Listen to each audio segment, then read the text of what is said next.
Four do realize the team that they are going against. Oh. Beautiful angle, though. Thing is, how? Oh, yes, he can. Oh, yes, he can. Keep it nice and safe. Wait for his squad to come around and finish this squad.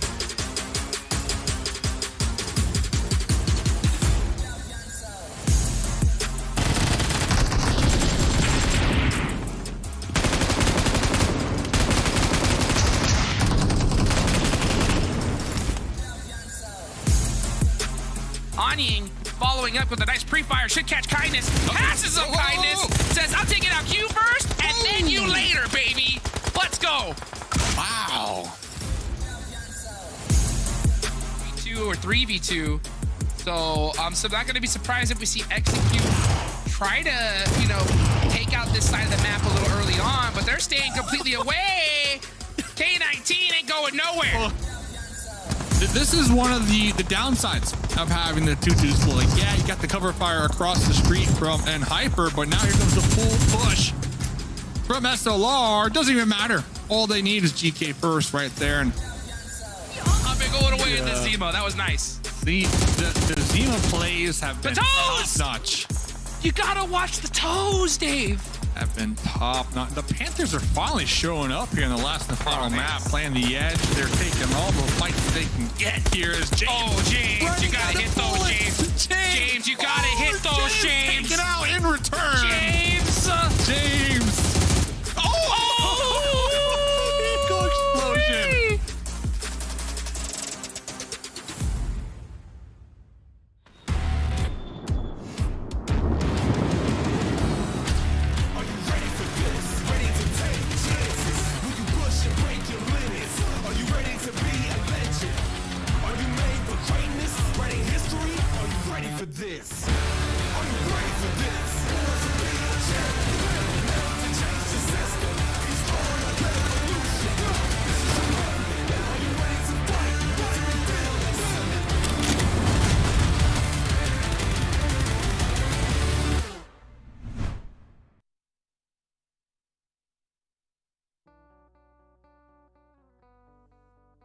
Oh boy, I cannot believe it that we're into our final week here at the PUBG Mobile Pro League North America Spring 2023 season. And at the end of this week, we'll know our 16 teams participating in the finals for a chance to get into the regionals happening later on this year. I'm your host, Jason Kaplan. Things have changed up a little bit, or a lot of it, depends on how you look at it. I am quite taller than 7 and more attractive, more hair, just in general, better life. I don't know. I'm going to be hosting for this week, but I have a different analyst with me this time, as you can clearly tell with me trash talking 7, because he doesn't have any way to talk smack back to me.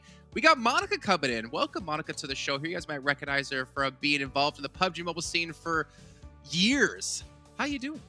I'm not gonna lie, it's been a while, and I really miss PUBG Mobile, and especially the NA region. And you know, coming back here, it feels good to be back home. It feels good, and you know what is a perfect way to make it feel even better is having Monster Energy as the official energy drink partner here at PMPL, as we get to have and enjoy their lovely products. But again, players are gonna be a little bit careful, right? You gotta get amped up and get ready to go, but you gotta be very careful because you don't want to make that mistake. Maybe Monster is the way you can do that by avoiding it. But Monica, I mean, come into this, we've had 2 weeks of play. This is your first time here on the show going into week 3, and I think it's almost the perfect time, because as we take a look at our overalls, and this is our general overalls of our 2 weeks, things are getting really intense and really close here at the very top. Yeah, week 3 jitters, especially this is the last little bit, right? Like if you are a team at the bottom that we'll see in a little bit, if you are one of those teams, this is the last chance that you need to cram for the test and try to get up into the top 16 to make it into the finals. And of course, it's been a whirlwind of NHyper and YKG up at the top, one against the other. And NHyper, they've definitely come back with a vengeance after they saw YKG finishing week 1 in number 1, and they definitely racked up the points last week to gain ahead of them. Yeah, our highest point scoring team in 1 week right here with NHyper, and the amount of chicken dinners they're able to pull off is definitely one way to do so with 3. Though not to be, let's really downplay WALLSTREETBETS with their 5 they had. And honestly, for WALLSTREETBETS, I feel like they've had a massive step up from the first week to the second. They had an initial good day in week 1, and then they just kind of disappear. But good to see them bounce back. And again, more importantly, use that time. We always seem to talk about when you have days off, whether it's between, you know, the weeks or it's between the initial play times in the week. you got to use those effectively. And that's a team that's definitely done so, but so is Execute. I'm actually really happy to see them doing well here, Monica, a team dating back for, well, since when Zute was playing on them a long time ago. Long time ago. But glad to see 4th place. I'm a little scared for Execute though, because they did a little roster change last week where they had Tensa come in off the sub, be the IGL for the team, so Fate could focus on being the fragger on his team, and they did do well. They instead of averaging about a 6th place finish, they were up in the 5th, 4th place average finishes for their matches.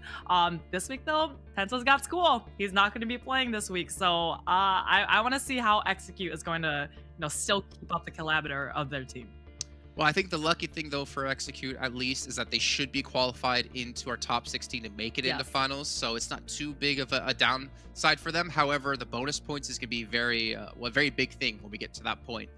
Take a look down the rest of the list, though. Puppeteer, again, very heavily stacked when it comes to elimination points. This is one of the teams, them and the Panthers, that we've seen really focus on elims rather than placements due to how elims are now worth more technically, since there's less placement points overall to be given. But a little bit sad to not see them adapt and start to work on their placements. But again, this is another team that should be able to make it through into top 16. They should be able to play in the finals. But this, at the moment, isn't going to be a team that's going to make it to regionals. Or even if they did, a team that can contend against some of the best that Brazil and Latin America has to offer. Definitely. Puppeteer was one of those teams that came from, correct me if I'm wrong, PUBG Mobile National Championship. So you love to have this kind of underdog story where they kind of really worked all the way up through the ranks instead of just, being invited every single time to each season. But Puppeteer is definitely one that I want to see their growth. They've done well for their first kind of big stage tournament like this, and still getting a winner chicken dinner. Yeah, I mean, 1 chicken dinner is pretty good. 5's not so bad, I guess, we saw before. Yeah. But K19, if we talk about how teams have improved, that's a team that unfortunately has kind of fallen a little bit here. As in the first week, if I'm not mistaken, they were around 9th place. Then they go into this week on week 2, 17th place. So if we talk about teams improving, this is one team, unfortunately, that hasn't really been able to do so, though their gun skills have proven to be extremely deadly. But as we saw in some of those clips there, they're very easy to pick off sometimes, especially when it comes to shotguns. Yeah, week 3 is going to be just, people are going to be scrambling at the bottom, especially you saw those bottom 4. They're out of the running as of now to get into finals. So they really need to get a little bit more, just get into top 16 so you can actually compete into the finals. If you don't make top 16, it's over for you. That's something we talked a lot about. It's kind of like different tiers of fighting. There's a tier towards the top, which is fighting for like the max amount of bonus points you could possibly get going into the finals. There's a tier who's fighting just for any bonus points going into the finals. And then there's this tier fighting for, hey, I just want to play in the finals. And we'll obviously see those different levels of competition happen. But speaking of bonus points, when we take a look here, you can see YKG and NHyper are going to be absolutely tied at 16 apiece. And these two teams, honestly, Monica, have been going head-to-head this entire time so far. Yeah, they've been, like, YKG from week 1, they were number 1. They had about a 25-point lead over NHyper, who ended up being 2nd in week 1. And then week 2, NHyper just went absolutely nuts, and they ended up in 1st with a 63-point lead over YKG in 2nd for those 2 bonus points. So they said, YKG, like, we see you, and we're going to do you one better. And then Jason, something that I thought was really cool here was that it's the same 8 teams that got bonus points from either week. So if they're not on here beyond Angry Amateurs and Men of 4, they don't have any bonus points at all. Yeah, that's the very, I guess, crucial part and very unrelenting part of this format. These bonus points, like, it's very hard to get into the money, we'll say, to get into any bonus points, right? So teams that struggle to get into your top 8s, they're going to struggle to get anything really good for them. But NHyper, honestly, this team, we talk about them being behind YKG in week 1, then surpassed them by 63 points, like you said. Yep. But we have to keep in mind, GK First, he's kind of a newer addition to the team. And we saw in the past with him, with I think the likes of Panda, once the team gets adjusted to how he plays, and once he gets adjusted to how the team plays, there's really nothing stopping them. As we'll take a look at their stats here between week 1 and week 2. And really, I think GK First gives them that little bit of extra firepower, that EU firepower that they needed.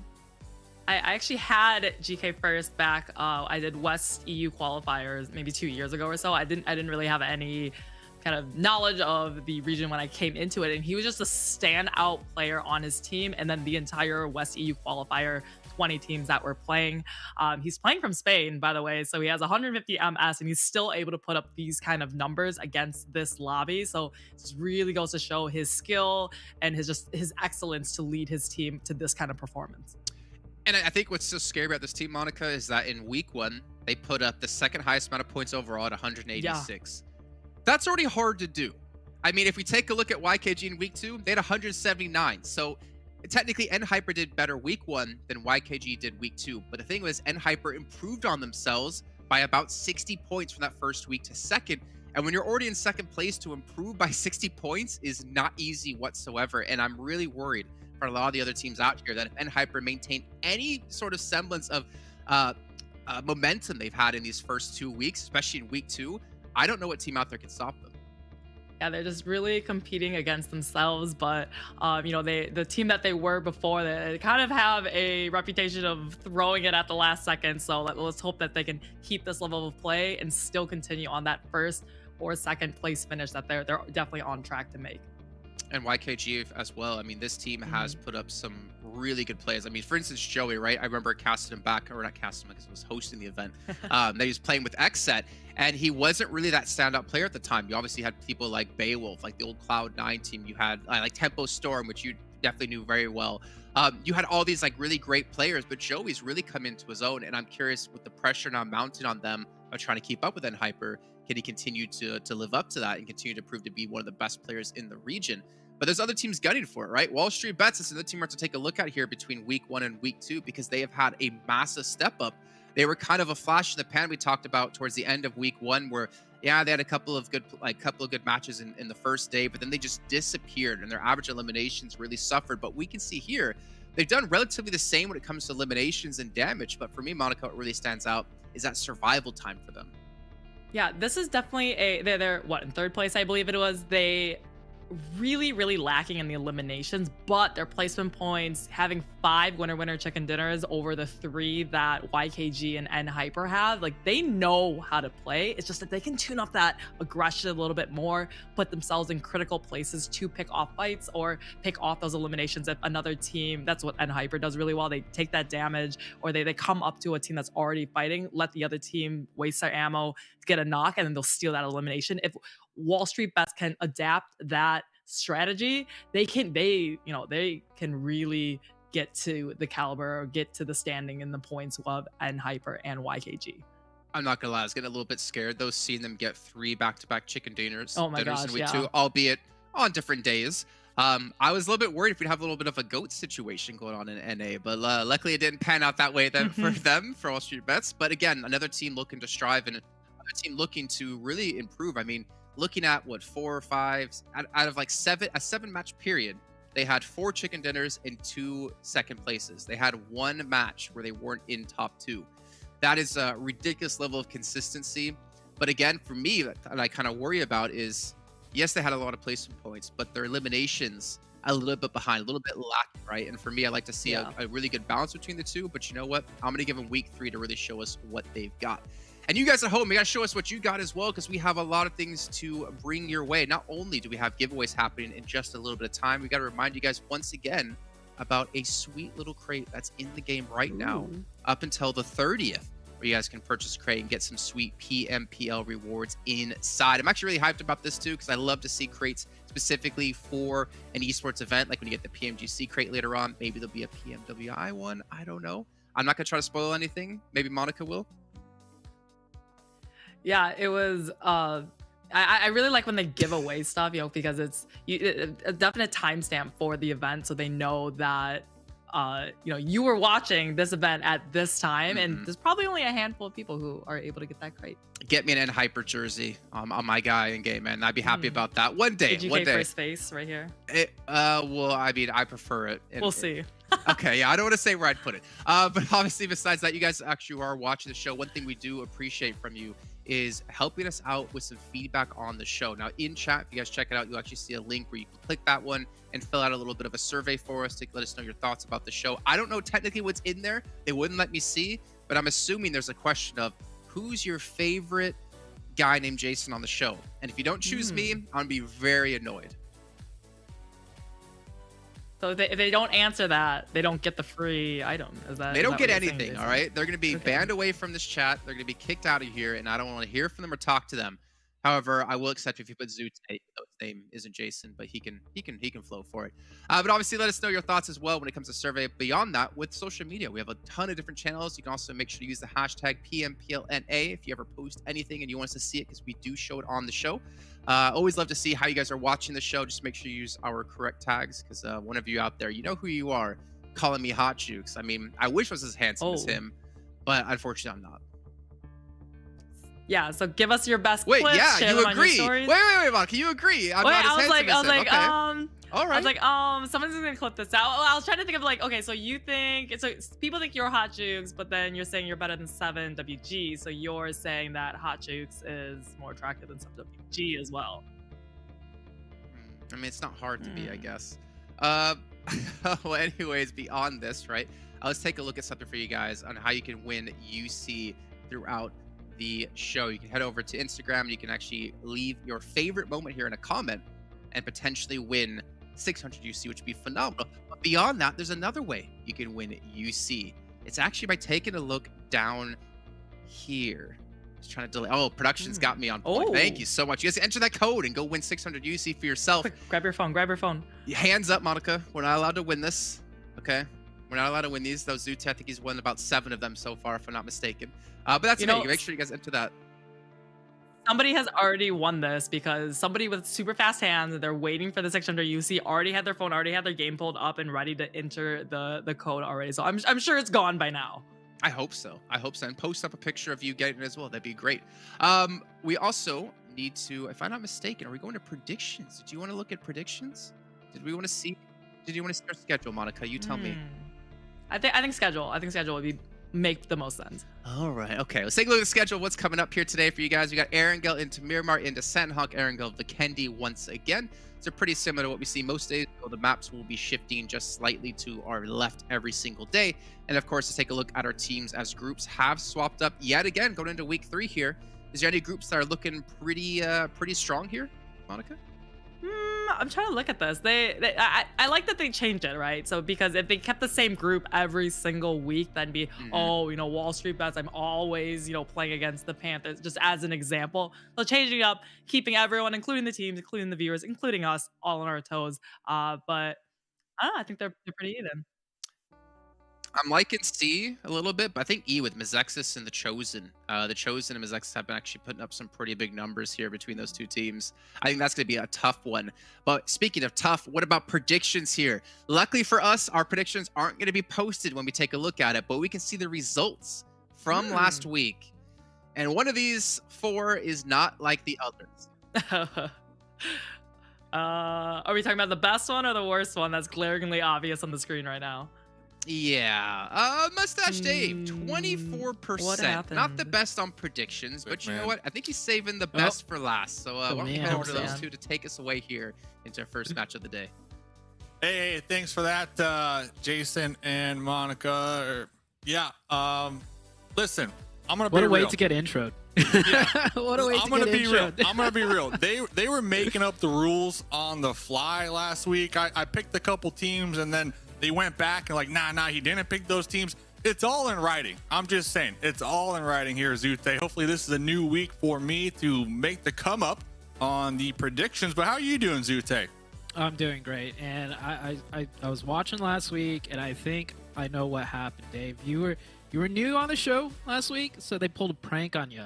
They asked you one thing, like, who do you think will get the least amount of eliminations? And then they asked everyone else who will get the most. And so it's probably what. Man, I'm telling you. And first of all, the first couple days I was picking my predictions in like zone 1 and 2 while they were picking in like 5.5. So, hey, I'm just putting it out there. All right. I'm over here thinking I'm doing the big brain strats, but it is what it is here. I'm looking forward to this week. I know, you and I both talked to a lot of the players, also looking forward to this week. And as Jason kind of alluded to in the pre-show, we got a couple storylines we're working with. We're working with the bonus points storylines. We're working with the overall leaderboard storylines. We're working with the bottom 4 teams really trying not to be in the bottom 4 after week number 3 so that they could play in the finals here next week, Zute. Yeah, everyone's fighting for something, right? Like, you couldn't have said it any better. A lot on the line, but for a lot of these teams, it's like different lines they're trying to get across. Some are the bonus points, some are just simply wishing they can make it to next week in of itself. That is a fact. So, ladies and gentlemen, welcome on into day number 1, phase 3, as we wait for the players to load up in the lobby and kickstart the day. We already saw the groups. Let me ask you, Zute, just off the bat, like, what team in particular do you, Zute, want to kind of cheer on here today and root for from the sidelines? Ooh, in particular, one team, and it can't be NHyper or it can't be YKG. All right. Oh, the easy 2 picks. Let's see. If it's not those 2, I'm gonna have to go with the Chosen. You know, like, it's a team that has been kind of standing out. Like, as far as middle of the pack goes, they've been really standing out, and I just want to see them really show out this week. Hopefully they do, because it's a team that could always, you know, cause something to happen unexpected, but that's only if they're like playing really well. And if it's not them, it'd have to be WALLSTREETBETS. It's one of those 2. Yeah, totally agree. I'm predicting WALLSTREETBETS to kind of ramp up the aggression here this week and try to capitalize on these elim points, because we know they got the chicken dinners, they got the placement points down packed. They are good to go when it comes to that. Now they're looking to tighten up and prepare for the finals. So game number 1 is going to be Erangel. We already saw the group that is going to be sitting on out, and I believe NHyper playing game 1, YKG playing game 1, and WALLSTREETBETS, if I'm not mistaken. So that's going to be pretty exciting to see where these teams drop, if they change up any of their drops. Because Zute, I was talking to a couple of these players, and they're telling me week 3, they're swapping it up, man. They're changing it up. They're comfortable with the overall leaderboards. They already know that they're going to make it to the finals. So why not use this week to practice and tighten it up here, Zute, as we get into game number 1. Game number 1, here we go on the tried and true, none other than Erangel itself. And we got a perfect playing path to start things off for today. It's a new week, but I think coming into the 3rd week, no one's feeling like it's a new week anymore. There's so much already established, like points-wise, momentum. And I think that's a huge difference from, you know, week 2 to week 3. You know, coming into week 2, we could see a lot of teams, you know, bounce back from maybe a bad week 1. But if it's teams coming into week 3, man, that's been struggling, Dave, I feel like week 3, it's like the teams that have been playing well are just going to play even better, and the teams that have been struggling, it's just going to struggle even more. Totally agree. Not only that, the teams at the top that already know that they qualified, they have a little more room to work with. Of course, they want to be at the top after week 3 because of the bonus points, you know, that incentive, of course, you know, that cushion for finals, but they have a lot more room to kind of experiment, maybe try a new rotation, maybe look for secondary loot drop spots here early on. But teams at the bottom, kind of like what you were talking about, who are down in the slumps, SLR, man, dead last. Men 4, 19th. Excuse, 18th. Angry Amateurs, 17th. These 4 teams, they need to have a huge week here, Zute, so that they are not in that bottom 4 and they can play in the finals here moving forward. Yeah. And I would almost argue to say that they don't even need a huge week. They just need a decent week, because that's how, like, the points at the bottom, right, is like, if you just have a decent week in comparison to everyone else, you'll easily boost up in top 16. I mean, this is the top 16 out of 20 that we're talking about, Dave. It's not too hard to get into the top 16. There will always be 4 teams out of it, of course, but it's not that extremely difficult. So I just feel like they just need a decent week, and that's it. So just like, don't put too much pressure on yourselves coming into the 3rd week, especially if you're like trying to make the top 16, or else I feel like it's gonna even put you further behind because of the pressure, and you're just gonna start doing even worse. Yeah, they definitely need at least that one game, that one match that really kickstarts them in that right direction, kind of like what you were touching on with that momentum. Because if I'm SLR, week 1, 20th, week 2, 18th, I'm in the slumps, man. I'm not going to lie. I'm in the slumps, and I believe they're about 36 points behind breaking into that top 16. So although they might not need a huge week, kind of like what you were saying, they still need that one game that really turns the tides for them here. And kind of brings back that confidence in their fighting abilities and their rotations and their calling. So, what do you think about that, Zute? I think honestly, Dave, they need a little bit of luck too.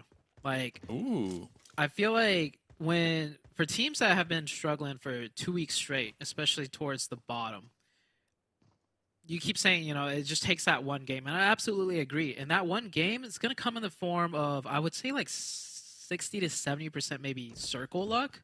And then the other 30% is them just not playing bad PUBG Mobile, right? Like, if you get the zone, don't go out in the open and get knocked and thirsted. Don't try and do it like something too aggressive if you don't need to. Just like, that's 30% you need. And then the other 70% is just getting the circle. Like, cross your fingers that you'll get it, and then the points will come to you. Talking about points coming to you, SLR, they've kind of been the points going towards their opponents with their early game rotations and just all around general spread play that they've been implementing here so far in PMPL. I know Peekaboo was supposed to be one of those star players from the team because of their PMNC experience. They're supposed to help out and kind of bring that knowledge and that history to SLR and kind of help them, point them in the right direction here. Yeah. But we really haven't been seeing too much from that. And Zute, the thing that gets me even more worried is that, yeah, the bottom teams, they're looking to tighten up, right? They're looking to capitalize on these elims. Ooh. But also other squads who are comfortable, they're changing it up this week. They're looking to be more aggressive. So you always have to keep that in the back of the mind, as we are going to see Dope Slayer's Bray already knocked out. It's going to be Dope Slayers up against the Puppeteers right now. Yeah, Puppeteers, a team that we heard Jason mention it. They absolutely love their elimination points, but haven't been able to really find the placement points to supplement it. And, well, they're going to stick to what they're good at. The elimination points are already picking up one, not a confirmed point just yet. And Fang going extremely... Oh, okay. It looks like they're just completely going to crash this and take the fight. Fang does get knocked. You see that in the elimination feed by Nesquik. So it's a 1-for-1 right now. 3 players up on both sides. However, I don't think Dope has vehicles to support this player. It looks like they're running on foot to try and find angles. Not gonna lie, this timing from Puppeteers is a little off, but I am looking forward to see what they can accomplish with this, because Bray was knocked out a couple moments ago and Puppeteers were kind of out there in the distance, not really moving, but then opting to make the breach here. Jay with the Bison. Oh, what an angle. Dude, the angle on the wall. Spider-Man. Something else right there. Yeah. He's outside your window. You just got to look around the corner of it.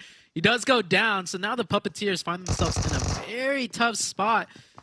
Dope has another player on hand, close range, ready to support now. Nesquik trying to swing around the left side, the right side, hops through the window. He's got that vector, 19 bullets, 17 will do. That player goes down, and Puppeteers still have 3 up. FaZe in the backside trying to get some angles into support, but it is going all downhill, down to 1v1, and the DBS. Puppeteers, they hold the building down, and I think there's only one left. Yeah, that's Robert. He can't do much from there. And Puppeteers, so far, they take 3 points, but they lose 1.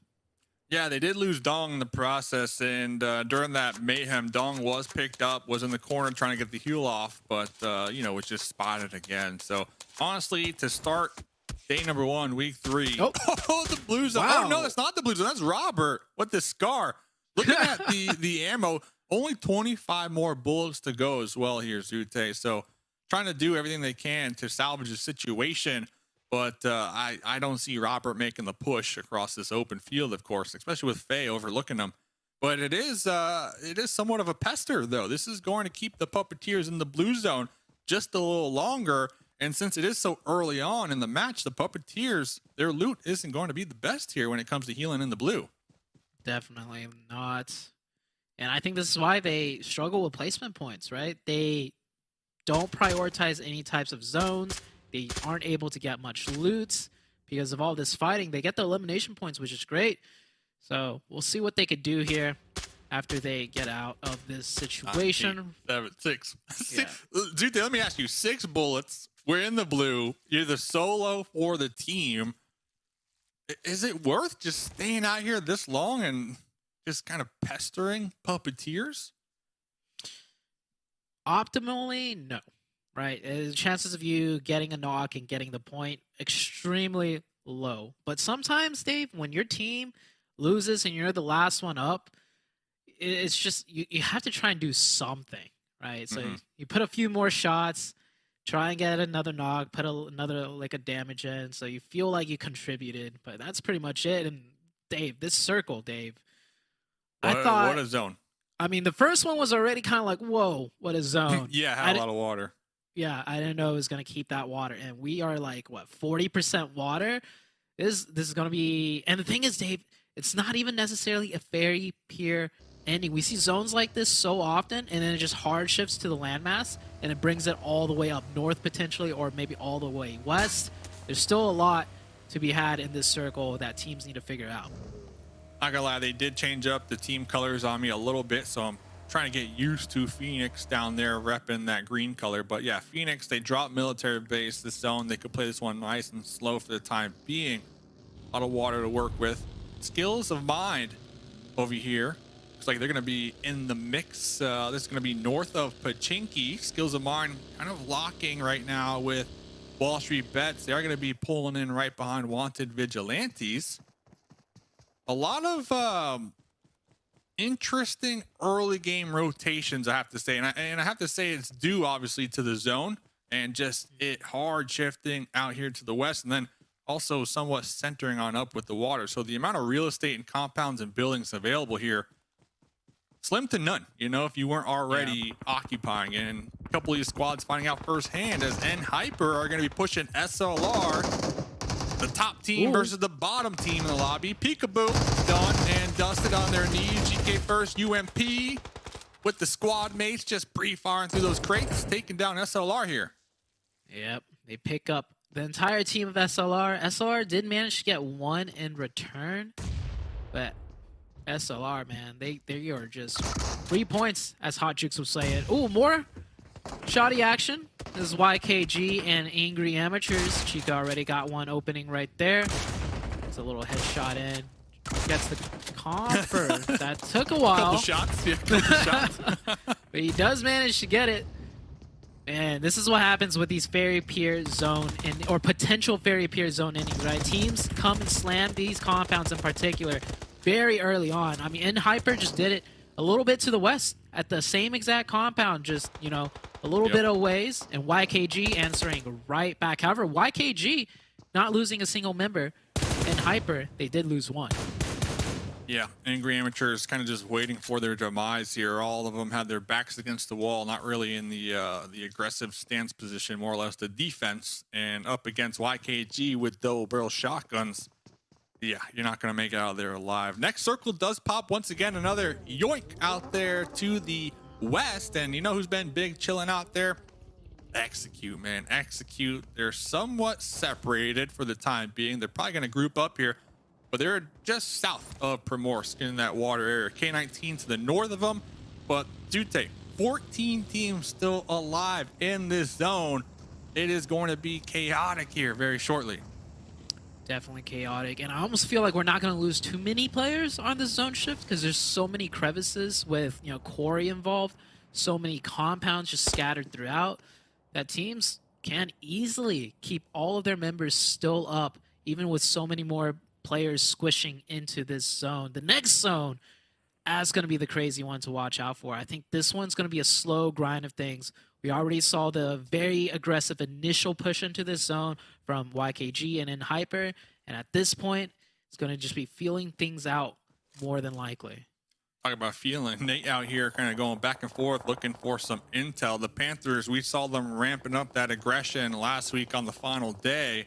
Hopefully they can continue with that momentum. K19 on the hilltop. Illusions looking for that buggy pull up slash confirm with the run over. Okay. Got one. Oh, got another one. Whoa. K19. All they need are some vehicles, and that's a GG. As now I believe there's only one more wanted vigilante squad mate up, and they are on that retreat right now. Illusion popping on over to the backseat of the buggy, trying to get that spray down. He's feeling it.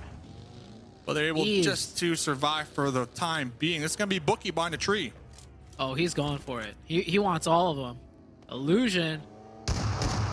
Ain't an illusion on that buggy. They're trying to distract. Give him the entire team finish. The 4K maybe. Oh, I think PUPPETEER got that one. Yeah. Illusion coming in hot with that buggy, and he'll trade up. He'll trade up. That's what he gets in return for pretty much opening that fight up and finishing it. A buggy and a dream, as Poppy is going to be the Luke Goblin right there, taking Illusion's loot, but it's okay. Team game, team game. Golden Eagles. Nice little visual of them. They have Wall Street Bets out there in the distance here. Golden Eagles changing up their IGL here today. Stranger is going to be the IGL for today. First time since PMCO. So a lot of pressure.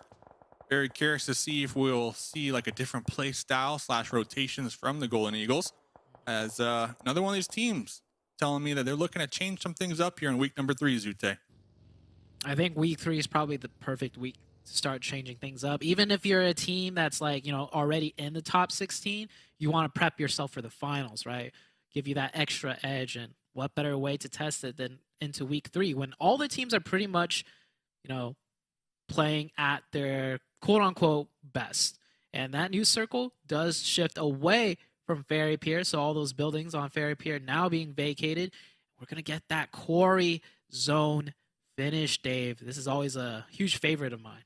I still really like Execute's position down here in the south. I believe they have the huge potential opportunity to try to get some elim points, because I have to imagine a couple of these teams are going to be eyeballing this south area to rotate in too, and that beach has just open terrain, Zute, as you know. So hopefully they'll be able to capitalize on some elims here early on. As Monica mentioned, Tensa is sitting out here today, this week. Drago will be replacing them, so I'm wondering if that will change up the dynamic on the squad here. We'll have to keep tabs.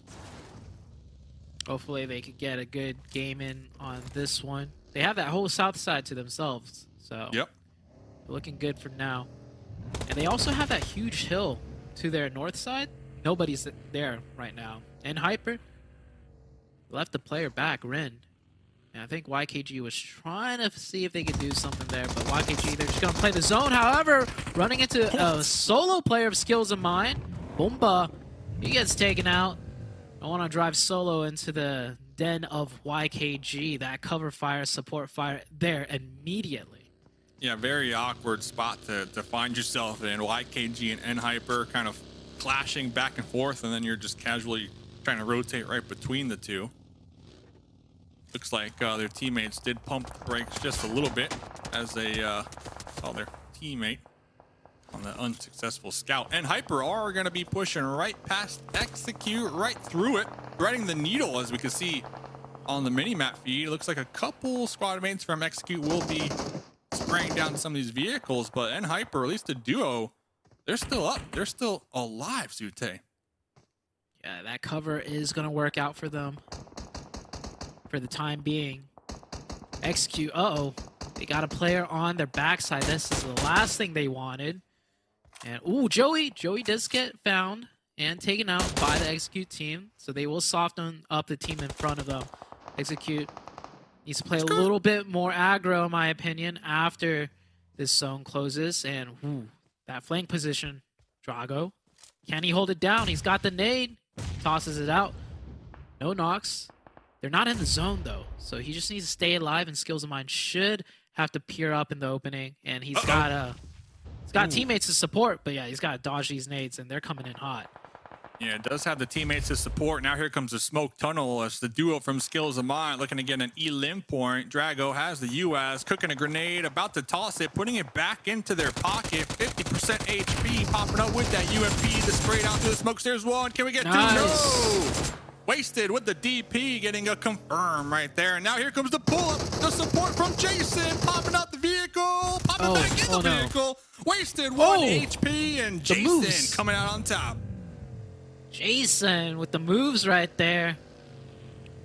Man, Execute could have had all 4 up, though. They had 3 people covering fire. I think at that point, you just send 1 immediately. The second you see that smoke wall come up, you know what they're trying to do. They're trying to push your isolated player. You don't need 3 people sitting there shooting. 2 is enough. Send the other player for the help. Execute. They will get the circle, though, and it's a shame that they don't have 4. This could have been a huge first game for them, but the new circle has shifted, and that puts a lot of the teams on the outskirts of Quarry in a bad position. They all got to push in now. Yeah, and that goes back to what we've been seeing all 2 weeks now from Execute. Just they're super split, always split. You know, they're not within range to support each other when things like that happens. And other squads like and Hyper, they do the splits, but they're within the amount of distance that if one of their splits, one of their squad mates does get crashed on, they always have that cover fire, that support right there. And I know that's something that Hot Dukes was harping on all last week, and it looks like that's still going to be the case here, at least for game number 1. They're still going to be alive down there in the south. They got the hard cover to work with for the time being, Zute, so we'll see how they end up doing here as the majority of the players now up in the north. Wall Street Bets holding it down here, just east of Quarry. Wall Street Bets also with a great position. 4 players up. Will we see Wall Street Bets from the previous week show up this week and hopefully keep that momentum going? I know in week 1 they did pretty well, and then they kind of fell off. So we'll see how that team does. And they have 2 teams of game to the 1, north. Jute. Question of game 1. What team will have the most eliminations? Let me ask you that. Ooh, most eliminations. Most eliminations. I'm going to have to go with... That's a hard one. I'm going Wall Street Bets. I love their position. We'll see if they can ramp up that aggression. I guess Wall Street Bets. They only have 1 for now. And 2 the Wall Street Bets. Panthers have 4 already, and if they can fight their way into this zone, they're gonna have a lot more. But it's gonna be a tough one, Dave. Yeah, it's gonna be a challenge. We see in the mini map, looks like Phoenix, at least a duo across the way, trying to third party that one. But Zuko getting up close and personal in the smokes with James. James fighting off a little more than they can chew, and the Panthers, they are coming out on top. But Rosh has something to say. Gonna be getting that spray down through the smokes on Zuko in to confirm. Where's the support? The Panthers, where's the team? 2 of them are down right here. Where's Quan? Where's Nate? They are in their own world. They're in their own world. They're closer to zone, so they're just prioritizing the zone for themselves right now, and it's fine. I mean, that was a tough zone to break in. Casualties will happen, and keeping 2 up coming into this late of a game with 9 eliminations, that's honestly not too bad. Not too bad, considering a first place is 10 points here. So yeah, it's definitely looking good. And the Panthers, this is what they promised us here in week number 3. They promised to ramp up that aggression here and really go back to the basics and what everybody expects from the Panthers, because they did try to change it up last week. They went for more of that passive play, and they realized it didn't work out for them, Zute. So at least having 2 push up that hill and get a couple elims, that goes to show you that they have a plan and they are implementing it. And talking about the plan, Golden Eagles, little 2-2 split. Now going to be pulling up right behind Wall Street Bets. Wall Street Bets, this team, I'm telling you, zone magnets confirmed here, Zute. Yeah. Every game. Every game? Almost every game. They are always in the end game, in the hard cover, in the compounds, with the best position, for sure. At least that's what we saw last week in the leaderboard show. Yeah, this position is really good. However, I do want to see them apply a little bit more pressure and not just let these teams start to circle around them. Because, I mean, this is a great position to make it to the late game, but the placement points, they're not worth as much as before. And they only have 1 point so far in terms of elimination. So they need to figure out a way to play a little more aggro or take advantage of the teams that are all starting to circle in around them. Yeah, that was one of the topics last week. Is Wall Street Bets? They're such nice neighbors. You know, they're the neighbors that give you the tea and the cookies and invite you in and, you know, just show you a good time. But we got to see them get a couple elim points here to go with their positioning. Stranger, remember, Stranger is the IGL today for the Golden Eagles. Going to be up there on the top. Baby Tang looks like they're going to be stuck under some crossfire in the smokes for the time being.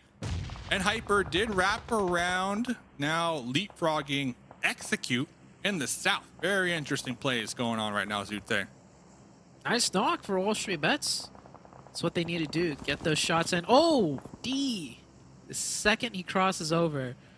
And I think he's going to crawl back just far enough to survive that nade and then potentially get revived. They need to push, though. They get the knocks, but then they let them get the reset and the revives. That's the issue that we've been seeing with them here. Yeah, I don't think they realize how many players are up from this team, so they're playing it definitely more cautious. And G1, you've got 3 nades. Just let one fly, you know? And 2 mollies. You never know. Just let one fly. Could potentially get both. And here's the push. Yeah, Execute down to 3. And now they're putting themselves right in between both YKG and NHyper. NHyper is actually getting one onto YKG. So, man, NHyper just in a superior position. And what do you know, Dave? They're on the high ground. This is something Jukes and I have went on about. Is that anytime the camera's on NHyper, they're always on the high ground of some sort. All day. That's their bread and butter here as they have 70 limbs. Jason, MG3, Snake in the grass is trying to crawl up. Looking for that revive onto their squad mate, but I don't believe they'll be able to make it there in time. Jason is going to be swapping on over that grenade. Going to be tossing one onto Rin. Rin feeling a little cautious. Is going to be pulling back just a little bit here. Because now these players are waiting to see where the next... So goes Casper. Peek in their head. Spotted. Tagged him back from Rin right there. Great eyes. And I think Fierce actually steals that one. So great opportunist position for Fierce to just try and hide and capitalize off any knocked players. And Jason, he knows his team's in a bad spot, so Jason's trying to make a play right now. This could be the play that seals the deal. Red. He has no idea. And shots. Jason popped up. He let the shots off. Can he get Red? Almost gets him down to half HP. Switches guns to the Scar L, but there he goes down. And it's actually Fears in the backline that I think third party that. Now it's Fate's turn. Fates pulls up, gets one, gets traded by Chiffon. Chiffon coming into here with, I think he had 4 eliminations by himself, and WALLSTREETBETS, we're back on them. Still, with only 2 eliminations, can they finish out the Golden Eagles team? Golden Eagles lost a player. They're in a good spot right now for WALLSTREETBETS to get more points on. They're on the outside of the wall, not the best place to be. They need to be cautious. They're grouping up. D is going to be connected on from a grenade from Rise here, and I wouldn't be surprised if we see the collapse now from the Golden Eagles as they're going to be making the push. Baby Tang trying to get up close and personal with the double barrel shotgun is spotted in the process. Now WALLSTREETBETS trying to wrap around the broken wall with the pre-fire, but Apollo with one hitting the dirt right there. 47 bullets in the DP. Rise from behind. UMP, their crossfire just too strong right there. The team comes on point for the Golden Eagles as they are still alive here, Zute. But you know what? You know who's taking advantage of that opportunity to push across the open? And Hyper. He just ran all the way across in the open. For Not free. A single bullet touched him, but that's because we're only down to a total of, what, how many players? 6 remaining? Chiffon heard something. Cooking a How does grenade, he trying know? to toss it in the shack. Quan right there. No, I don't think. I think she. Put it away. I think Chiffon had a feeling, but he doesn't know he's in the shack. There's no way Chiffon misses that Chiffon nade knows. into this shack. Chiffon has the senses. How did he miss that nade? There's no way he misses that nade. I think he just threw it in that general direction, knowing there's probably at least one team or a player over here while the rest were fighting at the warehouse, right? I think that's the game sense is kicking in, but he doesn't know for a fact that Quan is right. And you know what? If Chiffon was to vault that wall, that's it. Quan gets an easy point. He's not vaulting that wall. He's just going to hold it down for the time being. Yeah. Crawl their way. Who's going to get the circle, though, Dave? I hope Quan in the shack. Quan in the shack? Quan in the shack. I hope so. He's He going to root just for the stays underdog. quiet the whole time and then lets Golden Eagles in a hyper fight, and then he pops out of the shack like surprise. Third party. Yeah. When we're chicken dinner. The thing is, Chiffon is not letting go of this shack at all. Maybe Quan swapped their weapon. Oh, that might be it.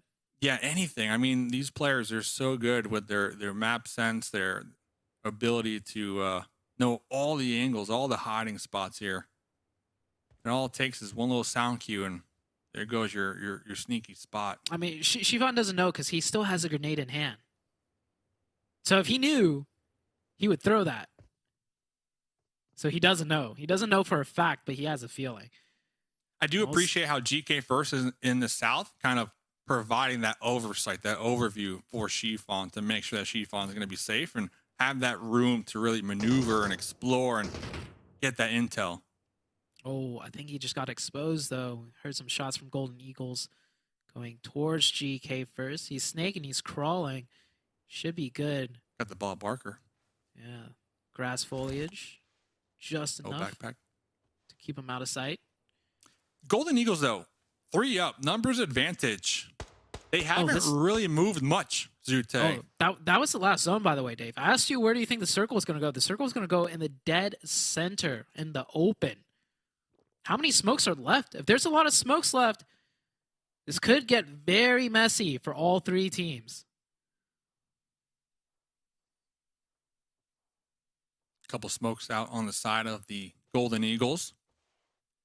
Chiffon looking down range with that UMP and really looking at GK First to see what they can accomplish from that off angle. Rise is going to be somewhat suspicious down there to the south. Baby Tang with the MG3 can be the playmaker here, the deciding factor on the Golden Eagles getting this winner wearing chicken dinner in game number 1. Nice smoke wall. Isolates the 2 players of InHyper to some sort of degree. There might be a gap in the smoke. GK First is actually going to stand up in the open. Gets spotted out. He's going to get a hail of bullets raining down his way. He almost gets... He does get one. So that's the most he can do for Chiffon. Quan moved, too. Quan moves, so Chiffon knows for a fact there's somebody on this other side of the wall. Oh, this could be anyone's game. I mean, Quan's in the worst position, caught in the middle between 3 players. Chiffon in the best one, right? Because the Golden Eagles, they need to push on the other side of this wall because of the blue zone. He caught Quan, so now it's a 1v2. Chiffon, can he pull it off? I mean, the blue zone is crunching in. They're pushing out into the open. Chiffon's got to smoke for cover, but that's going to block his sight lines. It's going to let the 2 players, the Golden Eagles, get even closer for a better 2v1 situation. He's got one more smoke. Oh, Chiffon. Apollo cooking it. Cooking it. Let him cook. Oh, Chiffon catches one, though. Confirming Rise. There goes the grenade in the smoke, but the Golden Eagles taking game number 1, Zute.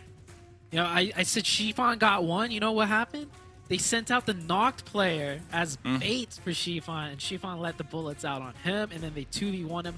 Really good job for Golden Eagles. And you said they have a new IGL for today, right? Well, yep, Stranger. They swapped up Stranger for the IGL here today. So just picture that. You get the new IGL on the comms. You get the winner wearing chicken dinner. That has to feel so good here, Zute, to start off week number 3.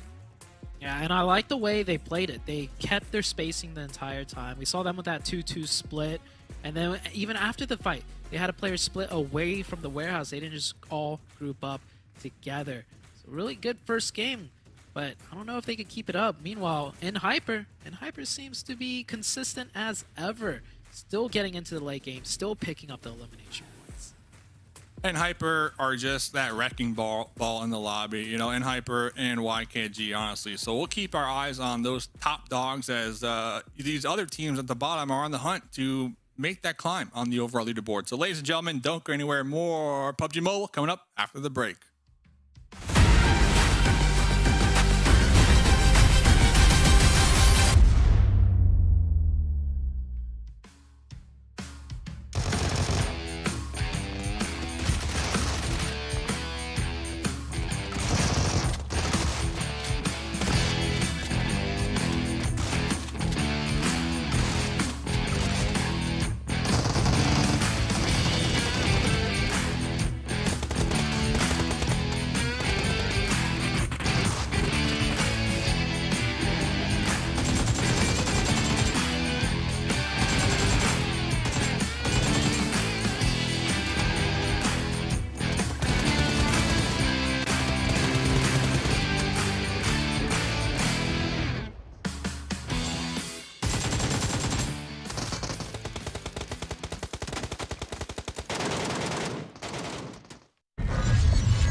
It's all great that Golden Eagles took home a chicken dinner here on the first match of week 3. Breaks my heart a little bit because Hyper got the first 2 matches won back-to-back in every week so far until this one. But the best part about this is that Monica did not win her prediction.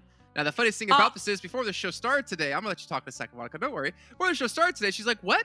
You predict in the 5th zone? That's so easy. Boy, was she wrong.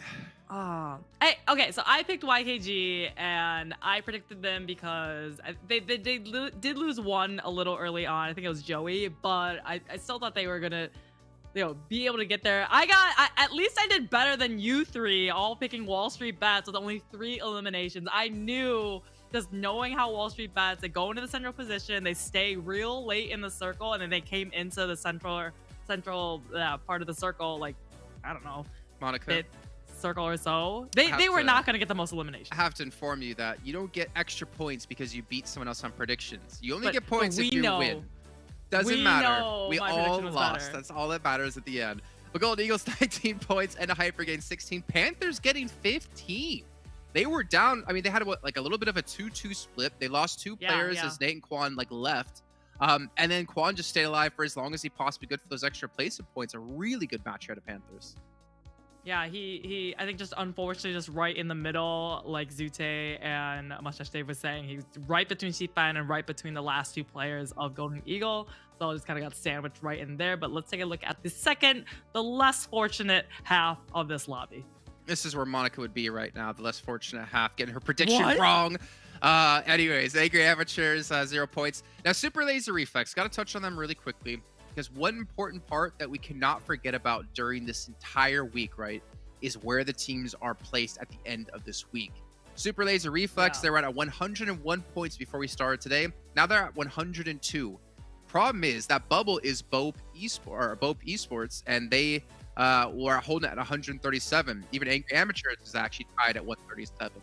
So teams like Angry Amateurs, Excuse, Metaphor, Super Laser Reflex, they have to have big matches right now. It's not necessarily about winning the matches, it's about getting that top 16 so you can survive into the finals. Yeah, like you said, there's that tier of teams that are like your YKGs, like your N-Hypers that are, hey, I want to get that 10 points for bonus points for finals. Then you have teams like Super Lazy Reflex that are like, I am still just trying to make it a top 16 to even play next week. Well, let's take a look at our victors here at their team stats for Golden Eagles, because they did pull off a fantastic victory in the end. The 9 eliminations. Now, they had to obviously contend up against WALLSTREETBETS. That's one of the teams they had to deal with as we were, watching Monica, to take away that compound, take away that position. But things got really scary for them. I don't remember who the player was who kind of went out ahead of his team towards the side, but that spot on a GK first might have been what actually saved them and got them that victory. Yeah, and then even after he got knocked, even if you get knocked, you're still in the game. And what he did was he crawled a little bit more forward, got the information for the rest of the team through all that very confusing smoke that they were throwing and Sheepfan was throwing, and was able to tell his team, hey, this is where he is, help him, give him the information through it, and then they were able to pull off the 2v1. Yeah, very well done, as well as the player who spotted out GK knocked him, and then he got knocked by the play zone. But either way, I mean, that's exactly what you need to see. That's a clutch play that you need to have happen to be able to pull things off and to be able to get yourself the chicken dinner, potentially one step closer to some extra bonus points. But also, you've got the Panthers in there too. I mean, this team, I typically, when I look at their roster, I always think of Nate as the big heavy lifter for the team. Thinking back to his DBS plays back in week 1, where he picks up 5 to 6 people. Again, for them to survive, get the placements, get the eliminations as well. I think shows they have what it takes to compete against the best teams, but still at the moment, something's missing for them to push them to that next step, to push them to that next level so they can contend for that upper echelons of the brackets of, okay, let's see if we can potentially get into top 3 for bonus points. Yeah, Nate definitely, heavy lifter, like you said, 661 damage, but only 4 eliminations. So, lost a little bit in there. Probably could have had a little bit more, but big knockouts, really great for him. And the rest of the team, still putting their fair share of work in it and supporting him and getting the good 9 eliminations, which is huge, especially with this new point system. And more importantly, it also prevented you from getting any sort of victory in our prediction game, which is fantastic. Let's take a look at our schedule. What's coming up next? You can see the top right-hand side of your screen. We're going to be going over to Miramar. But the question is, what's coming up after that? Well, we got a Sanhok, an Erangel, and a Vikendi. But this time, more importantly, Group D will be sitting out Monaco. So if you're a team like Group D who just had a decent match, which I guess Execute had an okay match, to be fair, right? But they have to sit out now and have to just wait. But we get to see MEZEXIS, we get to see the Chosen. I cannot wait. Real quick, your prediction. I'll give you my point if you get this correctly. Who's winning the next match, Monica? Who's winning the next match? Miramar, I think. I'm gonna go with Hyper. Miramar's, it's their best match. They average 14 points per Miramar match, so I'm rooting for them. Well, I can't wait to see Hyper lose this match as we head over to our casters, Zute and Mustache Dave. My heart. And Hyper confirmed getting taken out first here, but ladies and gentlemen, make sure you grab that code right there, 600 UC. Type in those numbers, Zute, if you want to be Mr. Pickle. I believe Pickle skin coming out today, which I'm trying to get here myself, my man. Ooh, pickle skin. I'm not a fan of pickles, to be honest with you, Dave. But pickle skin, that's pretty dope. And I've noticed something with the UC giveaway codes. Is it just me, or does it always start with CJF and then a C? You would know because I heard a little rumor that you've been claiming them all here, so you would know. But yeah, I think you're onto something. It does look familiar with a couple numbers change up at the end. So hot little tip right there for all the UC warriors in the chat watching the stream live. Shout out to you, by the way. As we get into game number 2, Miramar. Good old Miramar, and a really good plane path once again, especially on Miramar here. And it's looking like there might be 2 teams fighting once again in good old Picado. Nope, it looks like they're just stretching a little bit over Picado. And wow, a very nice circle. Like, as far as Miramar goes, this is probably the easiest circle for teams to get situated in, at least for the first zone. And then after that, if it starts hard shifting, well, then you're out of luck. Yeah, circle 1 or game 1 was tough with those hard shifts for sure. But when it comes to teams and their positioning, I'm really feeling Puppeteers, man. I like that they dropped out immediately. They're going to have all the time to loot up there in the north. They're going to have a ton of room to rotate on that main road. And we might even see them utilize the top of Crater Fields, get those additional sight lines, maybe stroll into El Pozo, get whatever loot will be left over, because if I'm YKG, I'm probably looking in that direction right now just based off the parachutes in the air. But Puppeteer, I got my eye on you here this game. Now, Los Leones, on the other hand, last time I checked, I believe we have 3 teams down there. Golden Eagles, MEZEXIS, and K19 kind of all in the general area, and then with BOPE down south. So you might have the early game skirmishes down there we'll keep tabs on, as we're going to be looking in with YKG on their approach to El Pozo, who is wide open, free and clear, Zute. Yeah, a lot of potential fights that are going to break out, like you said, coming into that first circle. So a lot of things to watch out for. YKG, of course, getting all of El Pozo and a decent first circle to start off with. The thing is, though, with this zone in particular, I was saying, this is a great zone for everybody, but that's because it's so segmented, right? If you're playing in from the north, you got some really good power positions in the north to play in from. Same for the south. And it's just like everyone can kind of get to at least a strong spot in the north or the south for the first zone. Now, there's that row that splits everything in half, Dave. And so if we get a hard shift to the north or to the south, that's a lot of high ground that's just immediately cutting off rotations to either way, like north, south, south to north. And the game's going to get a lot more trickier from there on. Or who knows, maybe the circle's just going to keep centering and everybody's going to be forced to crunch in even further. So it's a friendly first circle, but it's a good setup for a very, very tough, challenging game for a lot of the teams here. Beautiful setup, and we'll definitely keep tabs on that main road that kind of just goes right down the middle almost and divides, like you mentioned, that north and the south here. It's gonna come into play, especially on Miramar, as we noticed over the couple past weeks. A lot of teams like to get that high ground and actually camp those choke points on those roads, as teams look to rotate. So definitely heads up play right there. And while we have some slow times right now, as all these players are in their looting phase, let's get the Zute take right here, man.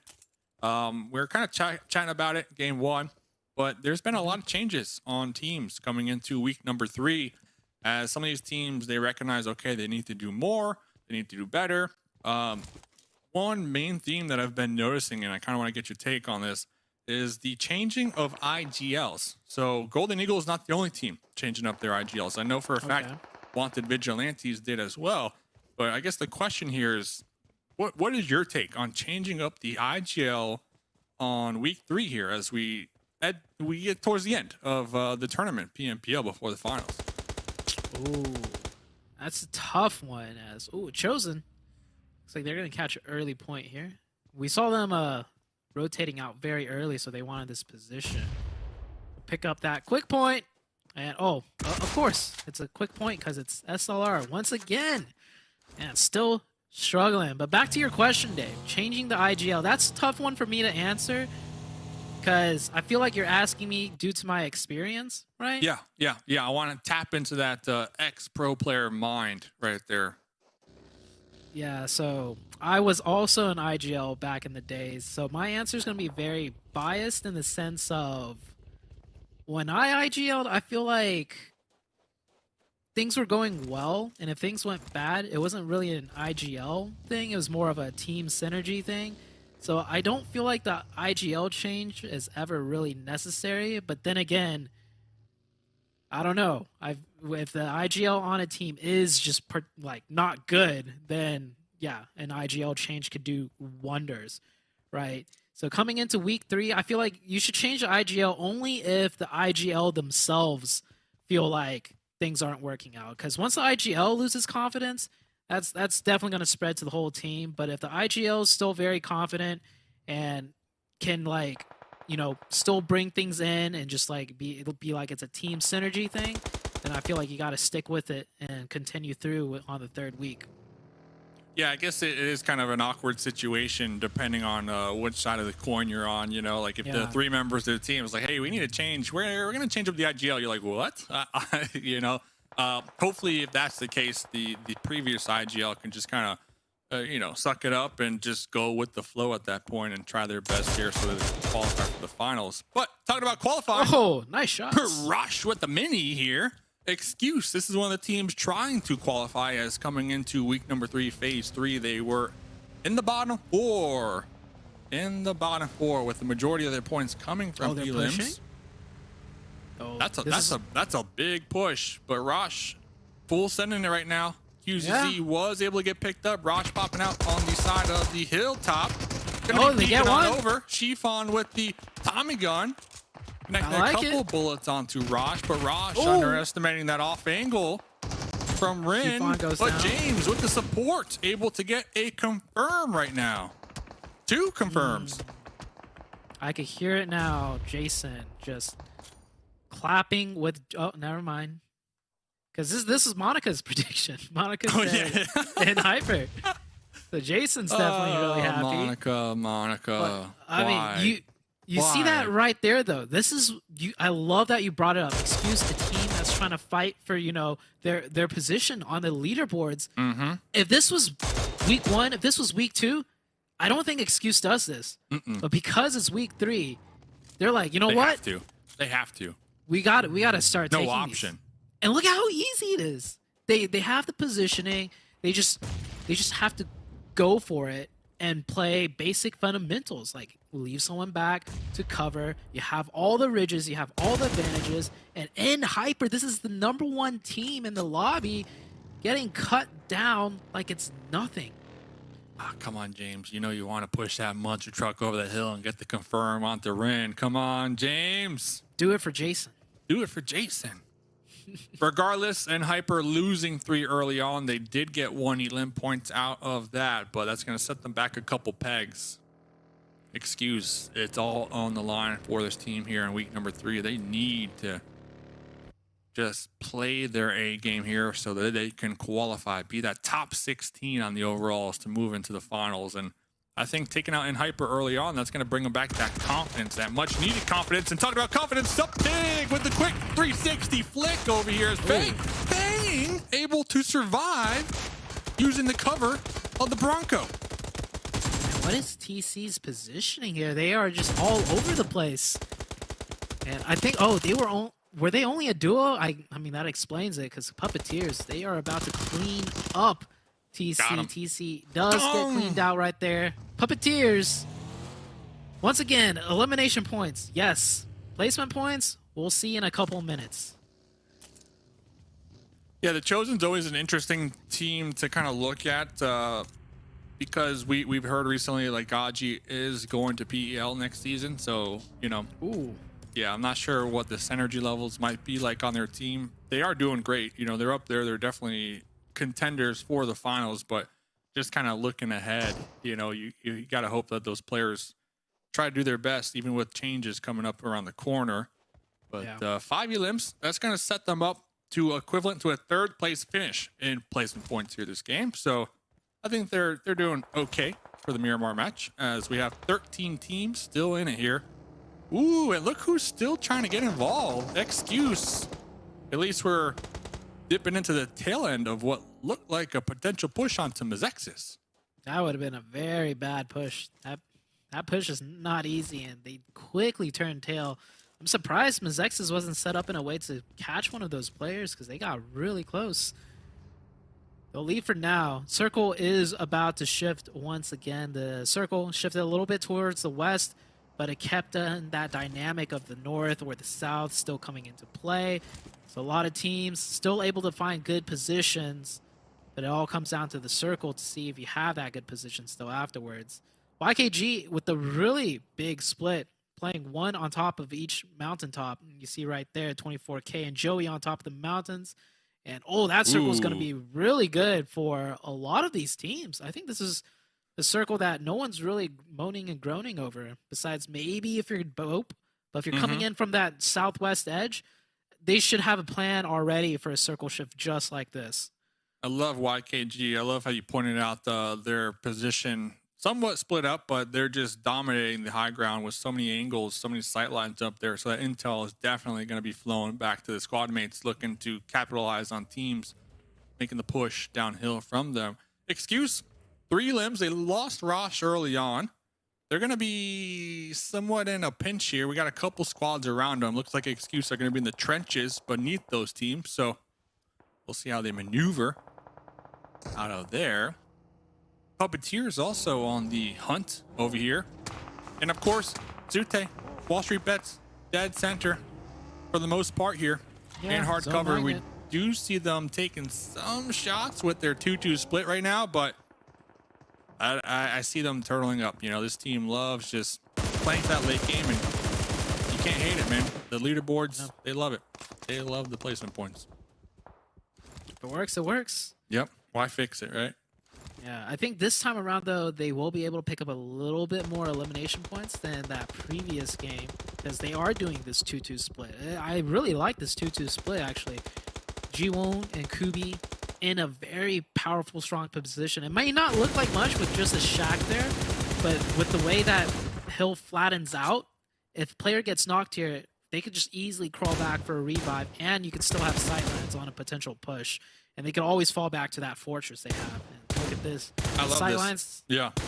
Beautiful. Taking shots Ton of at ammo everything. to work with, too. Yeah, ton of ammo to work with. And we saw that spray down range on the K19. A couple of these bullets were able to hit the players, but the important part, the important takeaway here is Kubi's ability to pop almost all the tires on the vehicles from K19. K19, they don't need to move right now, but say they do get a hard shift, those vehicles no longer are able to be in play without at least being penalized, you know, with the pop tire. So utility is everything, especially here on Miramar. So love to see the little micro plays from some of these pro players here, Zute.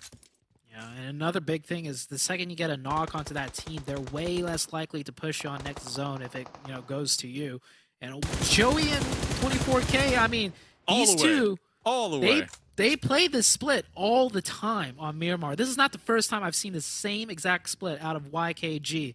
So they have experience, and you can see it. It's working. If Joey gets pushed by 2, 24K's got the angle. If 24K gets pushed, Joey's got the angle. They just got to make sure not to get knocked from like some crazy shot from an angle they're not aware of, just like that. And yeah, the second he gets tapped, he backs up just a little bit.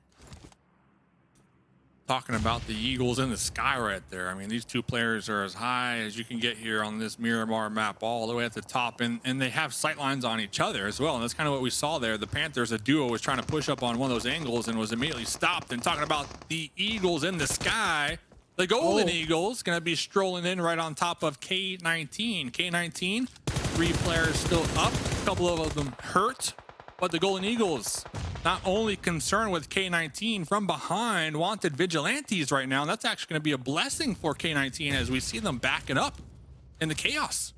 Yeah, the chaos is breaking out, getting third-partied. Golden Eagles, they were looking good. Now all of a sudden they got another team on their backside. Nade's coming in, hurting Baby Tang a lot right there. And here comes a push. Molly. They already got a knock on one. That's a really good molly. That gives so little space for them to work with. They're going to go aggressive because of the mollies, and it works out. They get one. One player falls down. Golden Eagles, I think it's just down to 2, and they get Zed, but I think they get cleaned up by the third party from distance. And now it's time for the other team, K19, that was playing quiet this whole time. Now they're getting involved, and wanted Vigilantes down to 1 solo player. Eats a nade, stays alive for now, trying to get the reset on the team.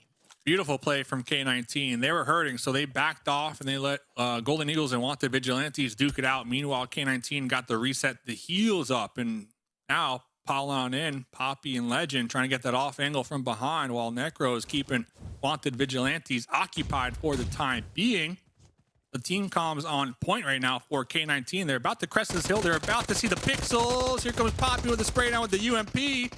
Going to be opting to toss a flash here. That's good. They're just randomly firing uphill. Poppy with another connection right there. And I believe Zed, the last one alive for wanted Vigilantes, and K19 pushing from both angles right there. Zute cleaning them up. 60 limbs here. That is a very well played opportunity for them. I think most teams, if they're getting pressured by a team and then the other team gets third party, they just back off and leave. But very rarely do you see a full re-engagement from the team that was initially hurt and coming out on top. Very well done for K19. They're up to 6 eliminations already, and that's gonna help them out a lot because the circle is not on them. This circle is closing and they have no cover. They're about to move into the sidelines of YKG, BOPE, multitudes of teams, and there's no easy spot for them to take. Question of the game, who will be top 3? I'll let you start letting that one cook here. It's an easy one for me, of course, just based on stats. So I'm going to go with WALLSTREETBETS. You know, you have to. You can't doubt them. But over here, Joey still on the high top in the Eagles nest. Nate has been pinned down for a hot minute now. Both players probably just waiting to see where the zones go. But over there, YKG, at least the other squad mates, the duo, are going to be getting pushed from K19. It looks like they're doing a great job at defending right there. As K19, all I see is Poppy right here. And all I see is WALLSTREETBETS being that zone magnet you're talking about. They are quite literally, just like game 1, dead center with hard cover. Every game, Zute. I'm telling you. Every like, game. Like clockwork. I was going to go with WALLSTREETBETS, but I feel like that would have been too easy. So I'm going to have to go with like the Kings of Miramar. I feel like YKG, I feel like they'll make it into the top 3. And both are going to fight their way in. 3v1, Poppy! 3v1! Not a match. Fears. Taking them down and out, and then quickly dipping back into that cover. Got to give it to K19, though. Really heads up play we saw moments ago. They were able to acquire some very much needed elim points on this Miramar map. So shout out to them. And one thing that I like to see as well, their usage of flash grenades, you know, flashbangs. We don't really see that all too often. I'm starting to think it's going to come into meta here very shortly, especially with the shotguns being so powerful as they are. You know, just flash the shotgun player and they're just going to be shooting in the sky almost. So what are your thoughts on the flash grenade? coming I to wasn't- meta soon? The thing is, I've Question seen mark? a lot of flash. I've seen a lot of flash grenades being used like more and more over like the course of the last couple of years. There was like a huge rise of flash grenades, I believe, like last year, maybe 2 years ago, but then it kind of fizzled out. I think players realize it's not as effective as they think it might be. And well, I mean, with the shotguns getting buffed, everyone's just on the shotgun meta now. Yeah. That's all you see now. But it's great to see, like, if you have inventory space and there's nothing else for you to pick up, why not pick up the flash grenade, right? Like, just add that tiny little bit of an edge to your arsenal. And if you use it really well, really correctly, then it works great. Phoenix Esports, 4 up. Kind of just doing donuts right now as they look for a position. Waiting to see where this next circle goes. BOPE, no hacks. Zada out there in the distance. Men of 4, another team coming into week number 3, phase 3. Bottom 4. Looking for the comeback here, Zute. Looking for the glow up this week. Let's see. Blaze setting the trap right now. Ump in hand, but Blaze needs to be cautious not to be ran over. As it looks like BOPE, all of them have vehicles here. Uh-oh. Zada has an idea. Cooking this grenade, trying to toss it in the shack that can be massive. Looks like that grenade's going to blow up right on top of it, but Blaze knocked out. There goes the entry knock that BOPE are most likely going to use to their advantage to clean up and a 4. Yeah, they need to play aggressive here, and it's gonna be great with an opening, a double knock nade. Yeah, I want to see them push. If they stay in that shack any longer, they're just gonna be whittled down. They take their opportunity, get the double knock, pushing up close. Masood with that UMP, not connecting the shots. Well, his teammates managed to do it. They get traded. And now he's gonna run back. He's down to 1 HP. He gets third partied. At that point, you just got to commit, and that is BOPE Yeah, gone. that's hard to Done. watch. Yeah, they had the initial knock, and instead of taking advantage and making that push, they turtled up right there. They turtled up, and Men of 4 had a really solid grenade in return. Took down 2. Sometimes you just have to commit to these plays, Zute. You have to. There's no other option, especially as we get later into the game. The potential of that third party, the chances just rise. So it's going to be a play that BOPE looked to take back, but team mobility, Blinky, Mini 14, tapping away. Oh, looking for the head on Slimmy, who currently just trying to survive, head in the dirt. Keep that head down. Oh, why can't you pulling up? Slimmy. Yeah, in a world of pain. GG, Slimmy. You did tried. your best. You did your best. Slimmy's tried. running away now. Back Oh my towards God. Chico. Doesn't even try to get behind the tree. Just trying to full-on retreat right there. Zute. But they did have some elim points this game, so that'll keep them afloat. Yeah, YKG doing a 3-1 split, by the way. They still have one player that hung back and never pushed across the road. They're looking for all the elimination points. Excuse! The team that pretty much almost took out in Hyper gets completely decimated right there by the side of Team Mobility. And now, well, if YKG hears shots, that's a sign for them to get to invite themselves to the party. They're pushing up with 3. Uh-oh. Are they able to make anything happen? It's a 4-man team of Team Mobility that they are pushing up against. Oh, Pew goes down to the third party from Remix. And YKG, they're not slowing down. The drive-by distraction. Wow. Set play. Joey gets both of them, I think. And wow. Talk about taking the bait right there, man. Talk about taking the bait.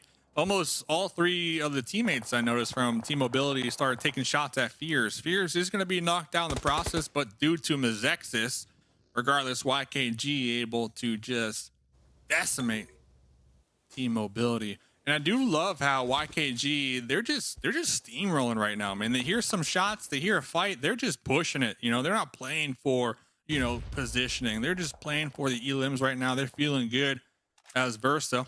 Best mullet NA right now. Groza in hand. Just waiting to see when YKG crests that hill. That is pure trust in your teammates right there. When Joey says, I got you, just drive. You just pedal to metal and just drive, and Joey picks up the 2 openings right there. And this whole time, 24K, not invited to the party. Or maybe he doesn't even want to go to the party. He just wants to chill, stay home, relax, back on the northern side of the circle. Eating some milk and cookies up there, you know? But they're getting so much info. They got info on like the entire map. Yeah, the whole lobby. 24K's seeing what's happening on the north side. Meanwhile, YKG, they're just destroying the southern half. And with this new circle, I mean, Wall Street bets. Yeah, Wall Street bets. Listen, dude, how many eliminations do they have right now? Zero. Let me see. Zero. I bet zero. Wow.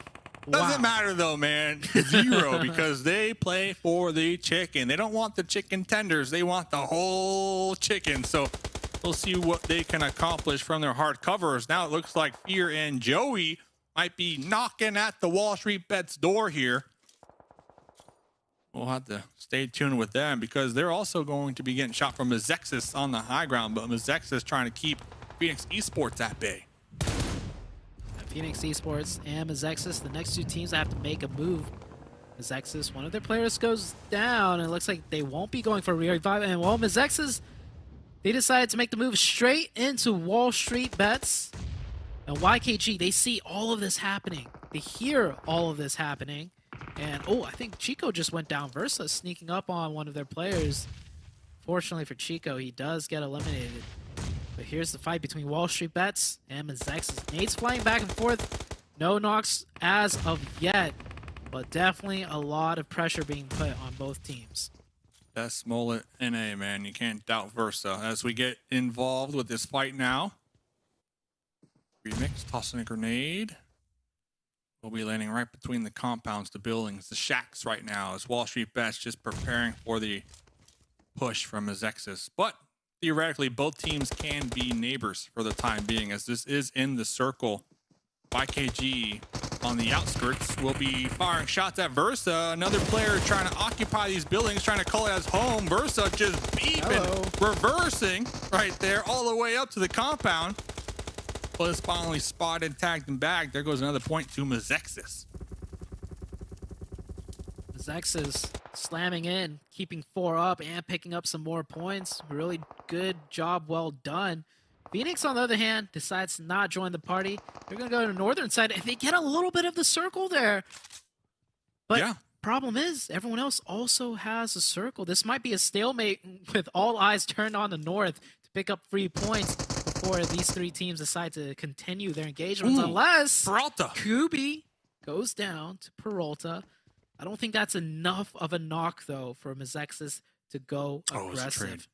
Not yet. Yeah, I'm looking at Phoenix to really nail down the timing. You know, when this engagement starts over here, Phoenix, they can push into zone just a little further and use their vehicles for hard cover, blow it up real quick. But it's going to come down to timing and really want to make that call when these 2 teams are going to be distracted with each other.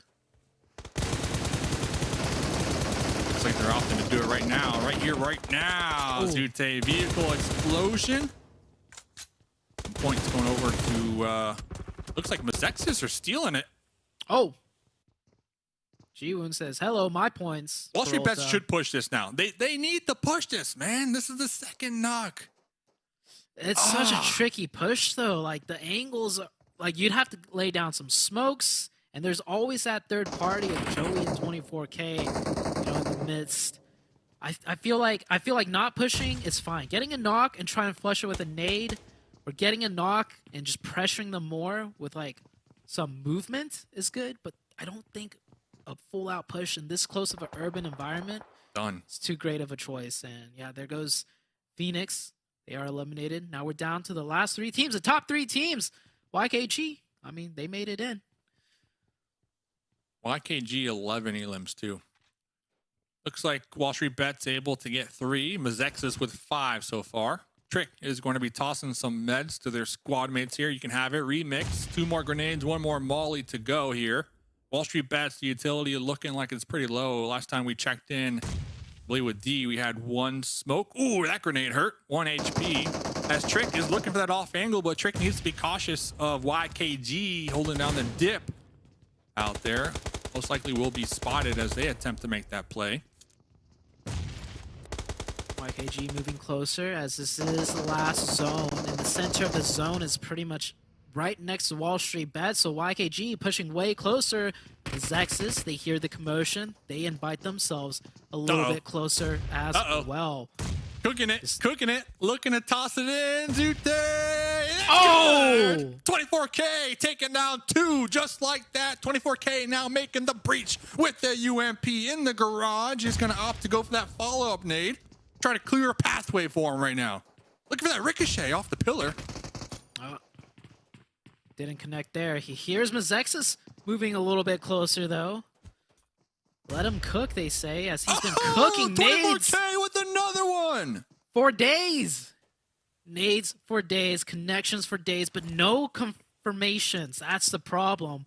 WALLSTREETBETS is getting free revives constantly, and that's mainly because there's a whole nother team of MEZEXIS close by, so neither team wants to make the full committal, and it looks like YKG have the best spot. They have more of the zone to work with. The buggy coming in, and Joey says, "Nuh-uh, you get out of that buggy. This is a guns-only last circle fight," and it is coming down to the final push between all 3 teams. It's a mix and mash of everything, but it looks like MEZEXIS is playing it slow. Will get the better of things, but Fears in the back line's cutting everyone down. He's looking to get the last one. He cuts down all of... Oh my gosh, it comes down to the 1v1 Fierce. Did he get it? I think he did. Where's that WALLSTREETBETS? Who took it, Dave? And it's... What happened? Wow. I think I saw WALLSTREETBETS logo at the end. No! YKG. YKG took it. Wow. Fears. It was definitely the angle from Fears on the outskirts, just being patient right there. We saw MEZEXIS. They were in the smokes. What Trick had a Garuza. We heard that bad boy singing in the back line. But you know what? The only player that truly had vision, because everybody was fighting in the smokes, like you mentioned, the only player with vision was Fears. Keeping it calm, collective at the end right there. Coming out on top with 70 limbs and a little over 1K damage here in game number 2, Zute. What a great just heads up play by YKG to leave one player, you know, fully exposed. He had no cover back there, but they knew with the way it was ending, he didn't need cover because there was so much chaos. Chaos was his cover, Dave. And I think there's going to be way more chaos to come because, I mean, these games are heating up. So don't go anywhere, guys. We're going to go for a quick break, and we'll be right back.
YKG pounding some Monster Energy drinks here into that match as they were just going from fight to fight to fight. And funny enough, Monster Energy, official energy drink partner here at PMPL, and YKG might be the official winner chicken dinner partner dinner partner here at PMPL as well, as they take home a victory in a phenomenal fashion as well. A ton of eliminations.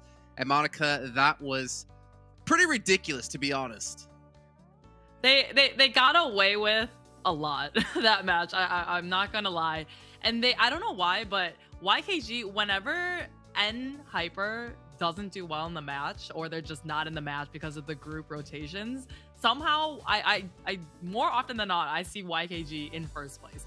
And I think they just see it. They see it in the kill feed, and then they're like, yep, this is our chance. And they just go, go absolutely ham and then get the chicken dinner. 19 eliminations is absolute insanity. And that last 30 seconds, it was really hard to keep track of. And in the end, we were like, who won this match? And of course, it was YKG. I think Dave and Zute both know who won, but they just wanted you guys at home to not know. It's the suspense. It's suspense stash Dave. 29 points for them, but MEZEXIS you see coming in at 12 points. So a couple of teams we want to bring up in particular, right, Monica? You got MEZEXIS because they were there at the final zone, 12 points. WALLSTREETBETS, 6 points. They were in the final zone, and even Phoenix there with 6 points as well. One of the teams in these final zones. We're going to kind of break down why we want to bring them up in particular as we take a quick look at the second page. But again, you can see K19. We see, who's that team? 14th place. Is that the team, Monica, that you? No, what are you talking Pretty about? sure you said before the match started that you thought NA Hyper. I was like under pressure because the match is about to start, and you're like, "Hey, Monica, real quick, who do you think will win?" I was like, "I don't know, like N Hyper," and then, I was What's under that duress prediction? when I gave this prediction. Yeah, she's making excuses. That's what that's called. But yes, we had the casters and all of us. We did get all of our predictions right, and I accidentally failed correctly, and I gave all top three predictions that I thought was going to be right, and I got all 3 right. That's why you're disqualified though for the prediction, unfortunately, because you didn't answer the question correctly. I clarified at the end that the way WALLSTREETBETS plays, go in the center, play super not aggressive, and then get the placement points. I knew they would be top 3. I can see the question: which team will finish top 3? And you wrote teams with the plural. Anyways, moving past this, that is true. We're all right. We all got a point there. But WALLSTREETBETS up against YKG. Now, we wanted to bring this up in particular, Monica, because these were 2 teams who played out these zones completely different, albeit because WALLSTREETBETS, well, they had the zone and a compound the entire match. Yes. It was, I mean, WALLSTREETBETS doing WALLSTREETBETS things. Same thing as Erangel, right? They land wherever, and then they kind of stay behind everyone, and then in that kind of mid game get that center compound, and then, it's gonna circle up, and they just were there the whole time. And they had a little skirmish with MEZEXIS. Nobody really pushed anything because of a threat of a third-party crash from YKG in the distance. But I mean, yeah, this is a stark difference.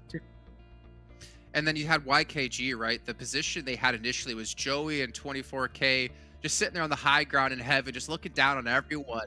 And then eventually they transitioned to 3 players, like from the northwest side of the zone down towards the southeast side of the zone. But they left 24K back there with like a little bit of an Overwatch position, right, Monica? And that gave them, I feel like, a lot of information to make these final pushes happen. Yeah, and probably put a lot of pressure on Phoenix, not able to rotate until the last second to get in. And then at the very end, having Fears now switching to that kind of anchor position in the back, and was able just to clutch up, wipe all of MEZEXIS, wipe all of WALLSTREETBETS, and just 19 eliminations from the entire team. And we also had, well, I guess Phoenix. They were technically in there as well, though they kind of pushed across the road and immediately got mowed down. And we're comparing them up against MEZEXIS because they kind of both played a little bit passive. Phoenix, I mean, they eventually sent it, right? But sent to their death. And the MEZEXIS, they heard the crash happening from YKG onto WALLSTREETBETS, but they took a little bit of time to actually make the push happen. Phoenix waited to the wrong second to try to push, just until the very end. Circle is closing, everyone in the circle watching them, and then unfortunately for them, sent 2 on a buggy, so that person in the back is just, like, so out of luck. Just open to all the different shots here. They did do quite a bit of damage in ratio to the 2 eliminations that they did end up getting. Yeah, but damage is like you having a better prediction than us, but we all still lose. The damage doesn't matter until you get the eliminations, right? But one thing we do want to take a look on really quickly here is something we didn't get to touch on at the start of the show, and something that Dave and Zute have been touched on, is obviously something we have to get into at some point, is our overalls of our overalls. We're not going to look at it right now, But again, you guys at home need to keep in mind, there is a section of these teams trying to fight to break into top 16 so they make it into the finals, whereas there's other teams who are just trying to position themselves a little bit more appropriately here in week 3 to get themselves some extra bonus points. But speaking of extras, you guys at home can also get some extra sweet rewards. If you take a look at the special crate going on right now for PMPL, it's currently in the game up until the 30th. You guys can purchase it for yourself and open up for some sweet, sweet items. You know, I never asked for anything, Monica. But if you know PUBG Mobile you're watching, you know, if you want to throw some my way, I won't say no. So make an extra, just special skin just for Jason. Only one person. You should do and it. then people will know it's you if they see you in the lobby, and they'll just go gunning for you. It'll be hard to miss, right? I'm actually curious if they did something like that for April Fool's Day and you make their nose huge like mine is, and the nose has its own hitbox where it goes down in one shot. That would probably be me. You guys at home though as well, make sure you guys check out the survey being posted in chat. Make sure you guys fill it out because we obviously want to know what you guys think of the show, what you want to see improved. Maybe you want to have more camera time with me. I don't know, whatever the feedback might be. If it's that one in particular, I'll be happy. But we love to hear what you guys have to say when it comes to these shows because it's very important because you guys at watching is what matters. And you also hit us up over on social media too, Monica, with the hashtag PMPLNA. I'm hoping to see people posting some pictures of how they're watching PMPL, maybe their favorite teams, maybe their favorite moments. And if you do that, you have also even some chances to win some UC. But Monica, we got a minute left until Sanhok. We got to look at the participating teams because Group C, if I'm not mistaken, is going to be sitting out.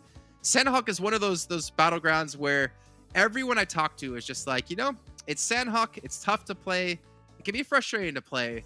But with the new change to eliminations being worth more technically now than placements, I feel like we see a lot of teams go for skirmishes very early.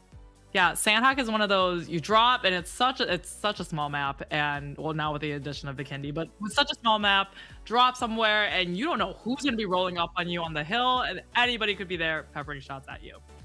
Yeah, anyone at all. It could be YKG rocking up on you. It could be 24K from Miramar shooting you while you're in Sanhok. Who knows what's going to be happening? But what I know is we got about 15 seconds left. So we're going to send on over to our commentators here to bring us back into the match with Mustache Dave and Zute. Welcome back, everybody, as we prepare for game number 3, Sanhok. Zute, Jason saying he doesn't ask for much, man. What a lie, what a lie. He wants all the UC. And talking about UC, ladies and gentlemen, get the UC before Jason does. 600 UC on the line here. Type it in, type it in, type it in. You It's got a C it. again. Yeah, I'm talking to you. You got it. It's a CJFC again. Telling you, Dave. Of course, for the UC Warriors in the chat, they probably figured this out by like day number 2. I'm just now noticing. So, a little late to the party. Yeah, it happens. It happens. Speaking Talk about what else happens, Zute. What else? I am still sticking with my guns, man. Last game, WALLSTREETBETS should have pushed. Shoulda, woulda, coulda pushed MEZEXIS. I'm telling you, because I was thinking the risk versus reward. All right, hear me out. Hear me out. Right. Okay, if they were to push MEZEXIS there's 3 teams left. They're only realistically, if things go bad, they're only risking 1 placement point. That's the difference between second and third. 1 placement point. All right, that's the risk. But the reward is 3 additional elim points. And then if they were to wipe them out, that's 4 points total. So the risk versus reward is still a lot higher in that situation that we were kind of debating on last game. Okay, Talk to me, man. Talk to me. So Talk me through let's find a middle ground.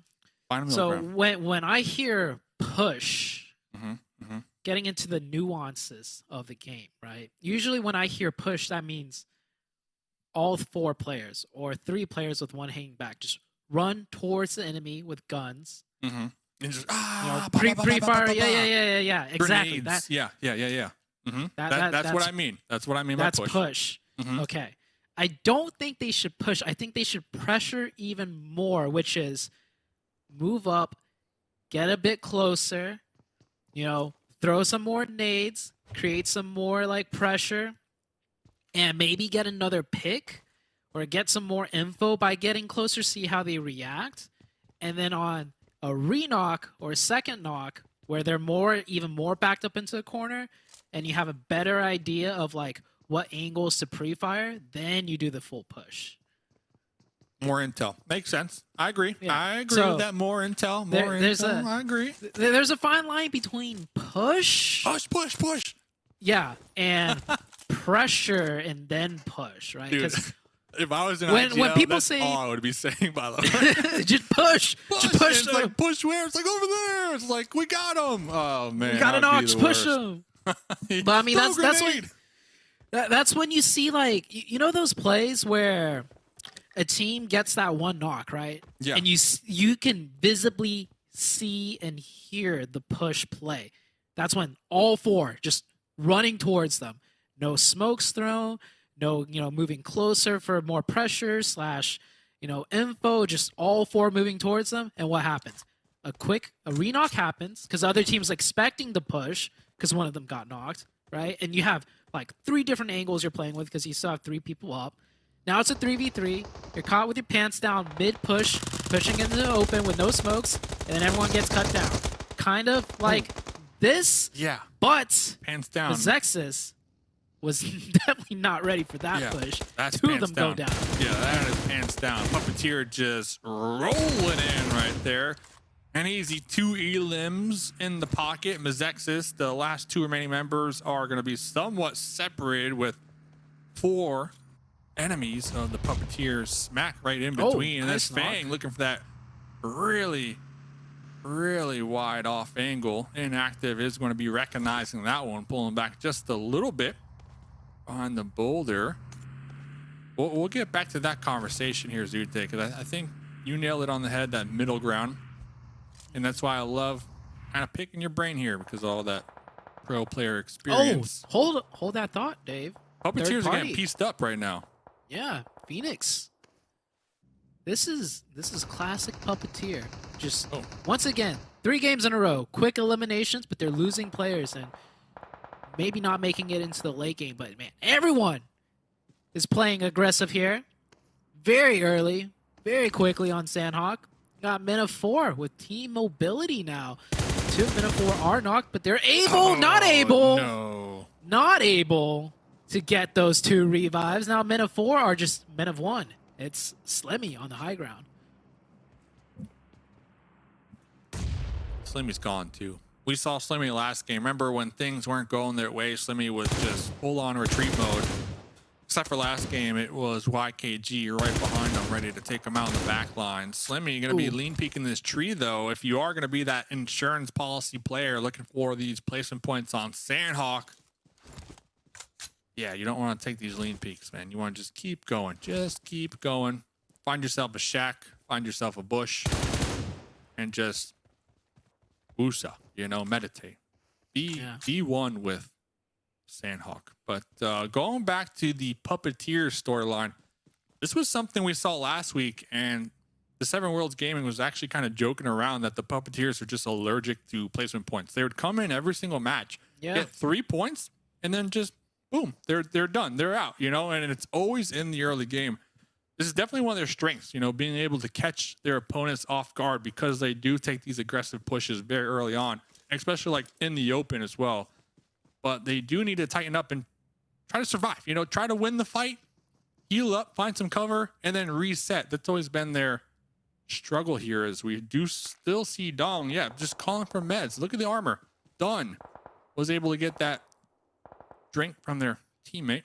Will be able to boost up just a little bit, but they're good at the entry, but they're not good at the retreat mode here, Zute, the Puppeteers.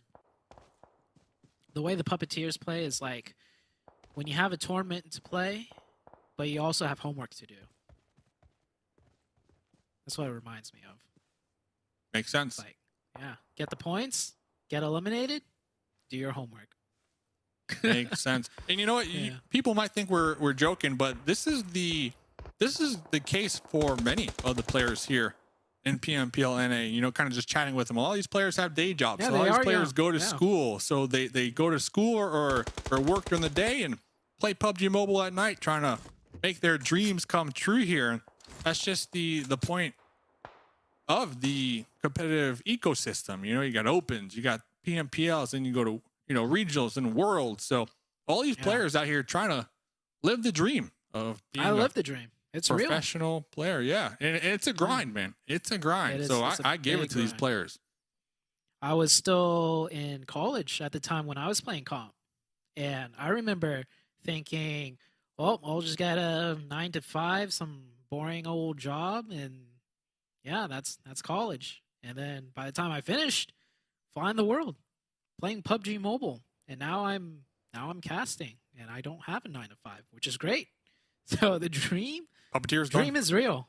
And it still could happen for any of these players, honestly. Yeah. Who knows? Like, maybe they're actually good enough to remain a competitive player. And yes, that is a shot at myself. Because, man, the skill ceiling for this game has just been going higher and higher every year, Dave. I've seen crazier and crazier things each and every year. It just gets more difficult. Yeah, I mean, I'm 45 and I'm still in school, man. So things are definitely a grind. Hopefully I'll graduate high school this year. But going over there, Robert from Dope Slayers crawling up. This is like a typical Robert play. Every time we see Robert, he's just sneaking up. The dude's just trying to play that Navy SEAL role. The thing is, if they spot Robert so separated from their teammates, Robert is a quick knock and thirst here. Not sure how I feel about this. Looks like one knock. Christian on the off angle was confirmed, but Peekaboo might have spotted out that little pixel in the grass here. Yeah, Robert. Peekaboo about to pull a Peekaboo, maybe. Can he see it, though? Robert's still going. Talking about the heart right now. Yeah. Robert's got heart, man. You could role play in PUBG Mobile, too, it seems. He's role playing as a Navy SEAL. He does this every day. Every day. Every game, it seems Every like. game. They don't see him, you know. At least try it with a ghillie suit or something. That backpack, man, that thing is sparkling. But SLR, if there was a team to try to push like this, try to, you know, take these early game fights, it has to be SLR. Like, no offense, but this team has been bottom of the tables 2 weeks in a row. They are down in the dumps. They are struggling. I can only assume the team comms, the mental, the confidence on the team. Like, there's just so much pressure mounting up against them, as you can tell with the plays. Yeah. People was like, nope, I am not taking this They're fight. just leaving. I'm out of here. I am jumping in the water and I am swimming away. That just goes to kind of prove to me, like, the confidence levels here, Zute, for a couple of these bottom teams have to be just riding a thin line here. I mean, when you just constantly perform near the bottom 2 weeks straight, does something to the mental. Pretty much, a lot of players end up just playing for themselves. It's like they might have two teammates with them, but they're going to play like they're a solo almost, because you can't rely on your teammates at that point, because to be that, you know, far down on the bottom, week in, week out, there's just no trust in your teammates, because a lot of the times your teammates don't hit the shot. Maybe you might be the problem. You can't hit your shots. So it's just like, man, it gets tough. The mental grind does wear things thin. But Peekaboo, you see him on the island. Mm-hmm. Maybe a little bit early of a rotate, get some more info potentially, because they are on the outskirts of the zone. Ooh. And zone, hard shift down to the southeast. Oh, this area of the map, Sanhok, is going to get very crazy. It's about to get wild out here.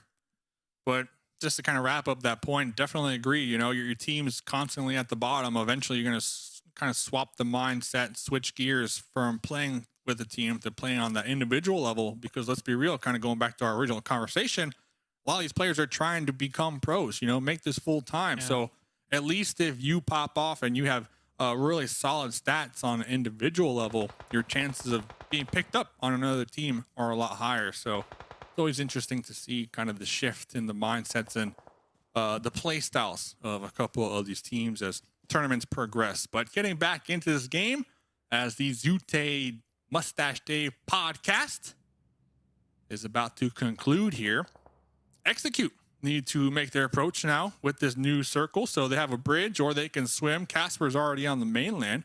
And Hyper, though, in a good position to gatekeep him here, Zute. In a very good position. On top of the hill.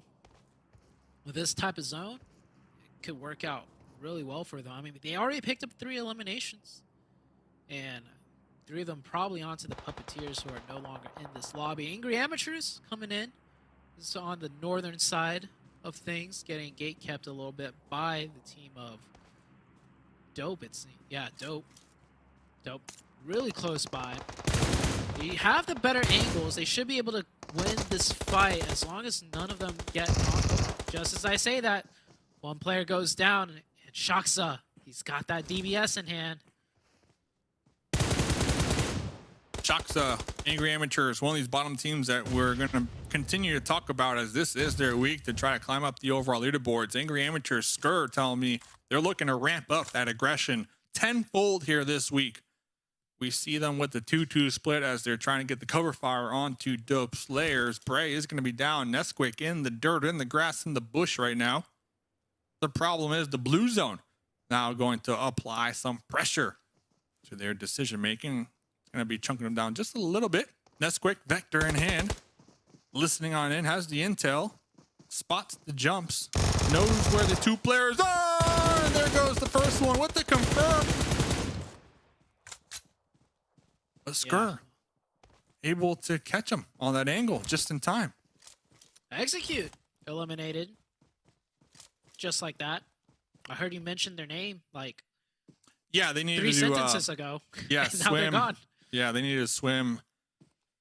Unfortunate for them, right into the gatekeepers and Hyper. So it looks like they weren't able to survive. Yeah, it was the Chosen and Hyper combined. Ooh. Yeah, just not Ooh. letting anything in from that west Zone? side. Question mark, Sute? That's nasty. You know who's loving it? Slimmy. Remember, we saw Slimmy run away very early on after losing all 3 of their teammates. They're going to be right there on the edge. Big chillin'. Blessed by the zone gods. As these fights up in the north, the blue zone just going to continue to apply that pressure. We saw Angry Amateurs moments ago in the skirmish with Dope Slayers. Take it, Dragon Baby! Dragon Baby! You gotta Dragon take those Baby! Oh, man. shots. Confidence, man. Just Just SLR. all-time low. And look where they are. And they're right there on the blue. They need to send it down south, too. So you need to get as many of these elim points as possible to offset the risk of getting taken out on your rotation into the next circle. And Jay is It's gone. gone. That's That elimination point is gone. And now look at you- that. From behind, shot in Baby the back. Dragon taken out too, Zute. That right there just sums up the entirety of SLR's 3 weeks. Yeah, That right there. I feel just, that. Oh, just you have a chance for a point, you hesitate. Point's Dude, gone. Jay's still Run. running too. Yeah. and then what happens? Because you hesitated, you get shot in the back and thirsted. Still 0 points 0 for points. SLR. What's the Chosen doing? Chosen are piling up in this Ronnie here. Oh, Skur gonna be letting that one rip with the M4, followed by the vehicle explosion. But guess what? That's Chico with the third party taking the limbs from Skur right there. Skur's gonna go down to Papa Blue as well. YKG setting up for a beautiful gatekeep here in the north. yeah. And what I love the most out of YKG is that when they gatekeep, they're just not, pushing teams away. They're getting elimination points. They're confirming. They're stealing points from other teams. Just the map presence out of YKG ever so present. And they will control that northwestern half. They will get into the zone, next zone. About to shift. And Hyper, not doing as good of a job as YKG into breaching into this Sanhok circle. And the circle's going to go down to the south, K19. The great zone shifts, same with Phoenix. Huge come up right now for K19 with this new circle shift, and they're doing a great job of keeping out.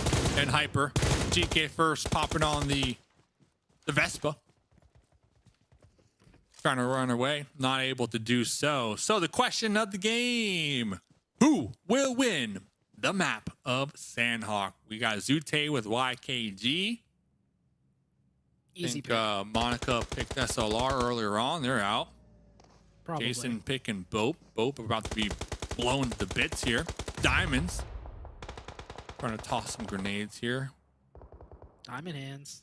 I'm in hands, Got that baby. nade. Can he hit it? Didn't get the knock, but oh no! Wide in the open! Rushy, what are you doing? And another player crossing into the open. That's 2 knocks, but Diamonds, he's holding it down. He's holding the fort down for his team. He gets at least 1 knock to slow down the push to some degree. But yeah, his 2 teammates on the top just letting him down. And Diamond's gonna drop down. That's a smart drop, honestly. Like, you're not holding that high ground anymore. Not with your 2 teammates getting knocked like that. Dude just yeeted it off the cliff right there and pretty much set up a little trap with their duo on the high ground. But the thing is, they're taken out. So now Diamond needs to get the wide flank from behind. Now's the time. Might have heard something. Remember, Slimmy is still right behind him, so Slimmy can backstab. But I predict Slimmy is going to be passive for the time being. So Diamond's window of opportunity is no longer there. Hatzada jumping from the sky. DBS taken out, but Fuego, their teammate, UMP, spray down, getting 2 of them. There goes Phoenix. I think Slimmy just tried to fire some shots there, get a steal. And Slimmy, he moved up. But man, that was a throw for Phoenix. Phoenix were in such a great spot, but the double knock off the top, that was very bad. Very bad. It took a lot of time. They took a lot of time to make that push from behind to catch BOPE off guard. I did like the play though, Zute. I have to admit, I like the play. Just that slight hesitation, I feel like, just gave BOPE enough time to realize what was unfolding in front of them. And we saw them immediately kind of turn their attention to that east side, the downhill range. Yeah. The ultimate mistake, though, was getting a player knocked in the first place. You're on the high ground. It's TPP. True. You have a lot of trees covered. The other team has pushed on the open, and you just peek wide in the open twice, and 2 of you go down. So Phoenix definitely not leading to lose that one, but they do. YKG making their way on top of the hill, where we've seen so many teams go down. Puppeteers, this is where the very first fight of the game was, and this is seeming like where the zone might end as well. YKG, ever so methodically, playing their pushes and splits, getting closer and closer, and more info, just working the ground. They're pros here, Dave. They know exactly what they're doing. They're gaming. And who else is gaming? Slimmy, the solo from Men of 4. Slimmy almost got taken out in 16th position, but now able to survive until top 6. That's at least 2 placement points. Huge. In the bank, in the pocket here. Is we got a duo from MEZEXIS trying to snake their way up this hill right between YKG and BOPE. 2 teams are still healthy with a ton of elims here this game. Oh, Slimmy was spotted in the process. So 6th place, not so bad. But I'm looking at MEZEXIS here, Zute. I'm looking at the duo. How long are they going to survive? I had to put a timer on it. About 2 seconds here. Yep. That timer just got cut very short. Oh, that zone goes to the south side. This is going to be interesting. I pick YKG to win. It's going to be a tough push for them. And they have to clear out the north side still. They got MEZEXIS and BOPE to work against before they can even get anywhere close to that south side, but they will have control of the high ground. And MEZEXIS from the blue inactive goes active, picks up Hatzada, will go down to play zone, leaving Fuego. And I believe that's another teammate of his, J-Ro, alive. But here comes Joey pushing in on the west blue zone. Boom, boom. Yeah, you're done. He's gonna eat it. Way too late. Way too late. So YKG, instead of opting to clean up the northeast, they wrapped right back around to the west where they knew was safe because that's where they pushed in originally. We'll get the next circle. K19 Poppy Sour trying to get these grenades, trying to toss them up in time on top of Jericho. This is about the 3rd attempt right now. Will it connect? No. Off the money, off the mark. Oh, 2 more though. 2 more, Zute. 2 more nades. And that one, tickles him just a little bit. Got 1 more. And wow, Jericho actually gets one from distance. That's going to help out YKG a whole bunch. And I think YKG are just going to secure this in the bag because 2 of K19 are down. It's down to just Pappy Sour. And the Blues probably going to take him out. in a 1v4. He should let the blue take him out. Yeah. I don't think not he the point. realizes it's a 1v4. Yep. Oh yeah, he sees a lot of them. Chunkin. Yep. He realizes now. Chunkin. YKG getting the winner chicken dinner here on Sanhok.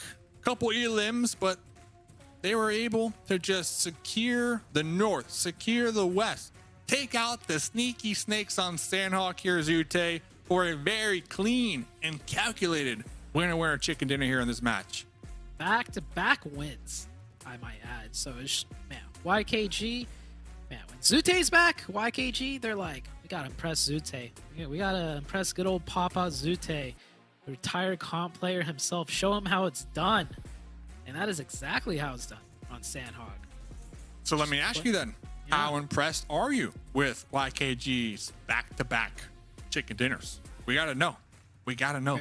I mean, that Miramar game, the way they played that one, couldn't have imagined a better play. Like the 1-3 split, and then on Sanhok, that was just clean and clinical, right?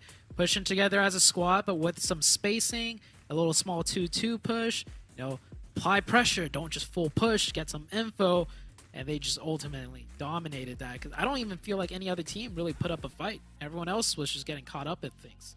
Making it look too easy, showing up in that late game with 4 up as well. Well, ladies and gentlemen, don't go anywhere because we got Jason and Monica to break down that Sanhok map after the break.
Well, YKG, they do it again. Get themselves another chicken dinny under their belts or into their stomachs as they get themselves extremely far ahead of what feels like most teams now on our leaderboards here in week 3, getting them one step closer to those 10 bonus points, and more importantly, go to the finals with the most amount of points out of any team.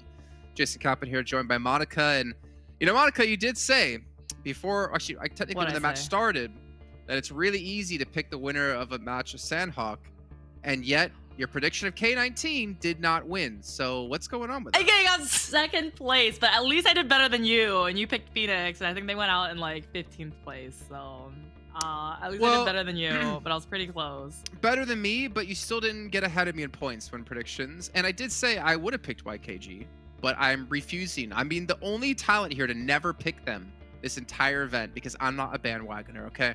But I maybe should have, because 16 points, a lot of points yet again here for this team.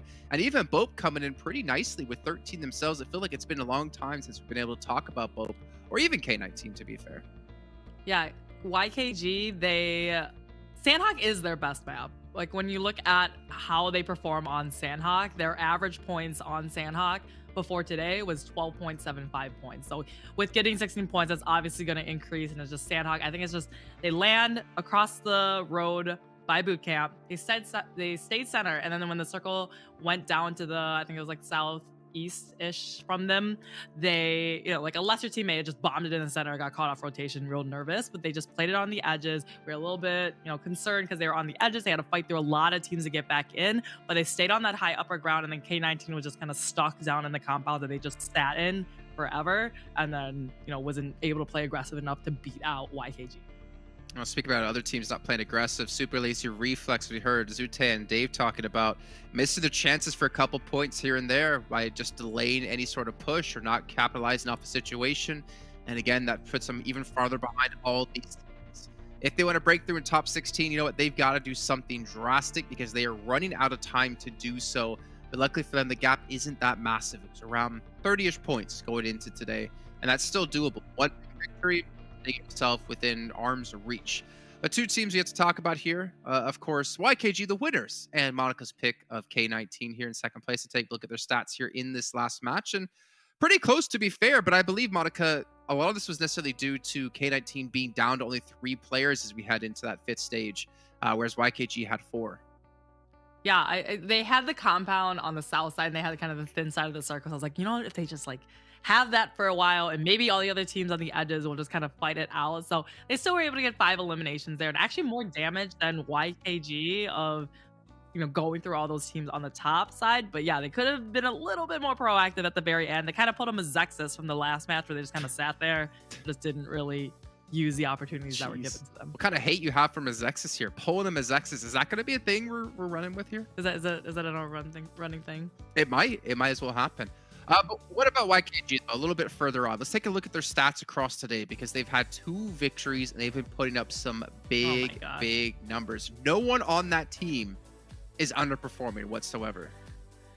So this is just this. Wait, is this just this? No, this is all of today so far, correct? Yeah, this is all of today.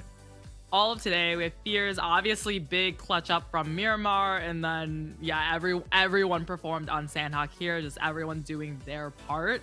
Even the IGL Joey is doing a huge amount of eliminations, and yeah, this is a whole team. Fears is outperforming everyone just a little bit, but it's not a drastic amount where it's just one shining star and everyone else is just kind of following in their footsteps. If I can do my quick math correctly, they have 35 eliminations on the day. Super Lazy Reflex had 36 points total in week 1. Excuse had 39 points total in week 1. That's how ridiculous YKG has been playing so far. And look at that lead, 35 points ahead of anyone else. They have played 3 matches, to be fair, compared to Golden Eagles 2, but they have been on a tear today, Monica. So if you're NHyper, right? They're probably the closest. NHyper and maybe WALLSTREETBETS. Those are the teams that are kind of really vying against YKG for those bonus points for finals. They're starting to sweat. They're like, wow, they have such a huge lead.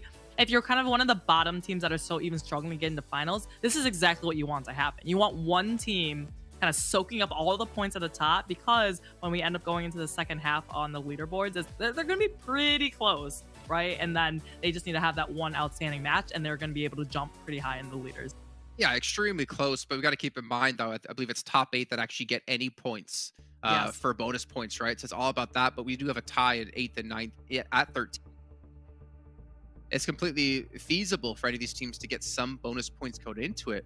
But my real question to you, Monica, thinking about things in the long term, right? Obviously, you have NHyper and you have YKG trying to fight against each other for that extra bonus points, because they're qualified through the finals. No matter what, they could get 0 points the rest of this event and be in finals. But I feel like those 2 teams in particular, I'm curious what's their mindset in this week. Is it to beat each other? Is it to work on some things they were to potentially punish other teams? Is it to kind of have a relaxing week going into the finals? I think there's so many different ways they could be playing this week out, but I'm not really sure which one they're going for. I'll give you an example. We have Execute that in Erangel that lands in the kind of quarry-ish area, and they have another team. I want to say it is the Puppeteers that land kind of the bridge side on that west side of Erangel.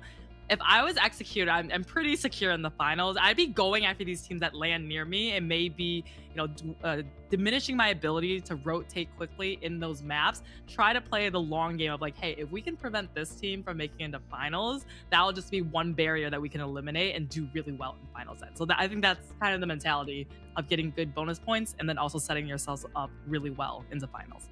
Okay, well, let's move on here and quickly take a look at what's coming up next. We do have Erangel and, of course, Vikendi to round things Of out with. I'm course. excited to see how that one goes and hope we'll finish at some point.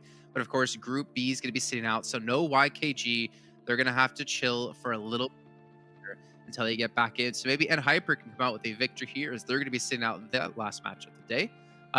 Okay, you know, but I'm not going to ask you this time because social media Oh. is very important for us. You got to make sure to tweet or post anywhere with the hashtag PMPL over on the show. We've already done a couple so far, but you know what? We have 2 seconds left. So we're going to send on back to Mustache Dave and Zute to take us into our penultimate match of the day. A penultimate match of the day. Erangel, Zute, you got it right. Mustache there. We got you a code on your screen. Thanks, Monica and Jason, for breaking down that last game. Phenomenal job. Make sure you get that code, ladies and gentlemen. Zute, match number 4. What should we be looking for here, man? YKG's winning this one. You think so? Yeah, even though I think they might not be playing this one. They're still winning, though. They're still winning. Yes. That's how good they Taking a are. Look, yeah, they're gonna win this one. Just gonna. That's You know what? your prediction. Yeah, I'm gonna put that in the chat too. YKG's winning this one. Okay. 10, 9, and 7 is YKG full across the board for most eliminations so far today. That's not surprising. You heard Jason spit out that stat, right? They have 34, 35 eliminations right now. And that's as many points as a team got in a whole entire week. Listen, Zute, all I know right now is whatever you do, don't pull the MEZEXIS. All right, man? That, you know, I love it. Don't pull the MEZEXIS. We're going to make it a thing here. At least this week we have to. But getting into the game, we see MEZEXIS all the way down there in Nova. We see SLR. We see Execute and Phoenix. But the zone said, you know what? Forget about it. Forget about the 4 teams dropping Millie. We're going all the way north, baby. Good old Northern Erangel zone. One of my favorites on Erangel for sure. Especially on the first circle already. You know, so much to fight for. That southern half, most likely not going to come into play, but that puts those bridges, right? So much more contention. And then you only have a couple of strong power positions up in the north. Not a lot of hard cover, but a lot of long sight lines and high ground positions that you want early on. Yeah, talking about MEZEXIS, we're going to get a nice little glimpse of the squad. I actually spoke to Remix before today, and Remix let me know that the team is still experimenting with role assignments on the team, trying to allow all the players really come into their own here when it comes to their different roles that traditionally teams would have, and just making sure that everyone's comfortable, you know? So what is your take on just swapping up the roles? I mean, overall wise, I believe they came into this week 5th place, right? So they definitely have room to experiment when it comes to trying to qualify for the finals. But then again, you got to keep your eye on the bigger picture, and there's still bonus points on the line, you know? So for a team like MEZEXIS, they're comfortable with qualifying, of course, but the bonus points, what do you think about them changing up the roles? I think the SLR for the very first time in a while picking up the points themselves and not the other way around. Much needed points. I think SLR, they're finally fed up with it. They're like, you know what? We know how to shoot our guns, so that's what we're gonna do. Pick up some points. Yeah. Back to your question though. So essentially, your question boils down to like, do you continue to focus on doing what you were doing and, you know, getting more points, like as much points as possible, Bonus points, yeah. the bonus points, or switch stuff up, which might cause you to not get as many points, Yeah. but it Bonus might points. make you better. Yeah. Bonus points, right. Yeah. Honestly, I think I like the later because the bonus points are important. Yes, they are very important. But once you come into the finals, the games itself that happen in the finals is going to be huge. Like, it's very important that you do well in those games and not just, you know, come in with a decent amount of bonus points. So I think the fact that they're experimenting with assigning or not assigning roles, but who's on what role. Mm-hmm. I like that a lot because what that tells me as we get Easy SLR. point. You were just No. complimenting them, but it's Oh, okay. man. Continue with your points, Zute. I was Yeah. taking notes, man. I was liking where you were going with it. So like what that tells me that they're like figuring out roles. What I imagine is that they're a team of 4 players that all know how to play every role. As in like if they're in the situation, if they're in the position that requires this type of play style, this type of method, like you just so happen to like have the hard shift on your side, you have certain tasks to do. Or you just so happen to be in the off angle position when your team gets pushed, you have these type of roles to do. Like these type of things to do. So the fact that they're messing with roles, meaning that they all know what to do in each role, they're just trying to optimize like, okay, in this situation, you are better at this, so we will try and set you up for this. So in case we get pushed, you're already in the off angle position, from the most likely side to get pushed, and etc. So I really like that. I think that's that's the last couple of steps to a team coming into their final form, right? But if you told me like they're just assigning roles straight up, like you are this, you are that, I don't like that, right? Because I think everybody needs to be able to be flexible. But if they're messing around with who's better in which role, who's more more comfortable? comfortable. Yeah, exactly. yeah, because Kind of giving them the room to flourish, almost, Exactly. and see where they best fit. And I love where you're going with this. I'm a big fan of the bonus points. Of course, if you show up in the finals with like 10 bonus points, that's equivalent to 1 chicken dinner already won. But bigger picture, you want to show up in the finals a well-oiled machine ready to go. So I think kind of exploring this week to see who fits where and how comfortable they are, I think that pays better dividends at the end of the day than say 3 or 4 additional bonus points that they might have won this week. Yeah, especially if you're a team that's already doing well. If you're a team that's not doing well, maybe assigning hard dead roles is better because then you have less chaos. Like you don't have players just not knowing what to do. Like you are this, just do this, and then improve from there.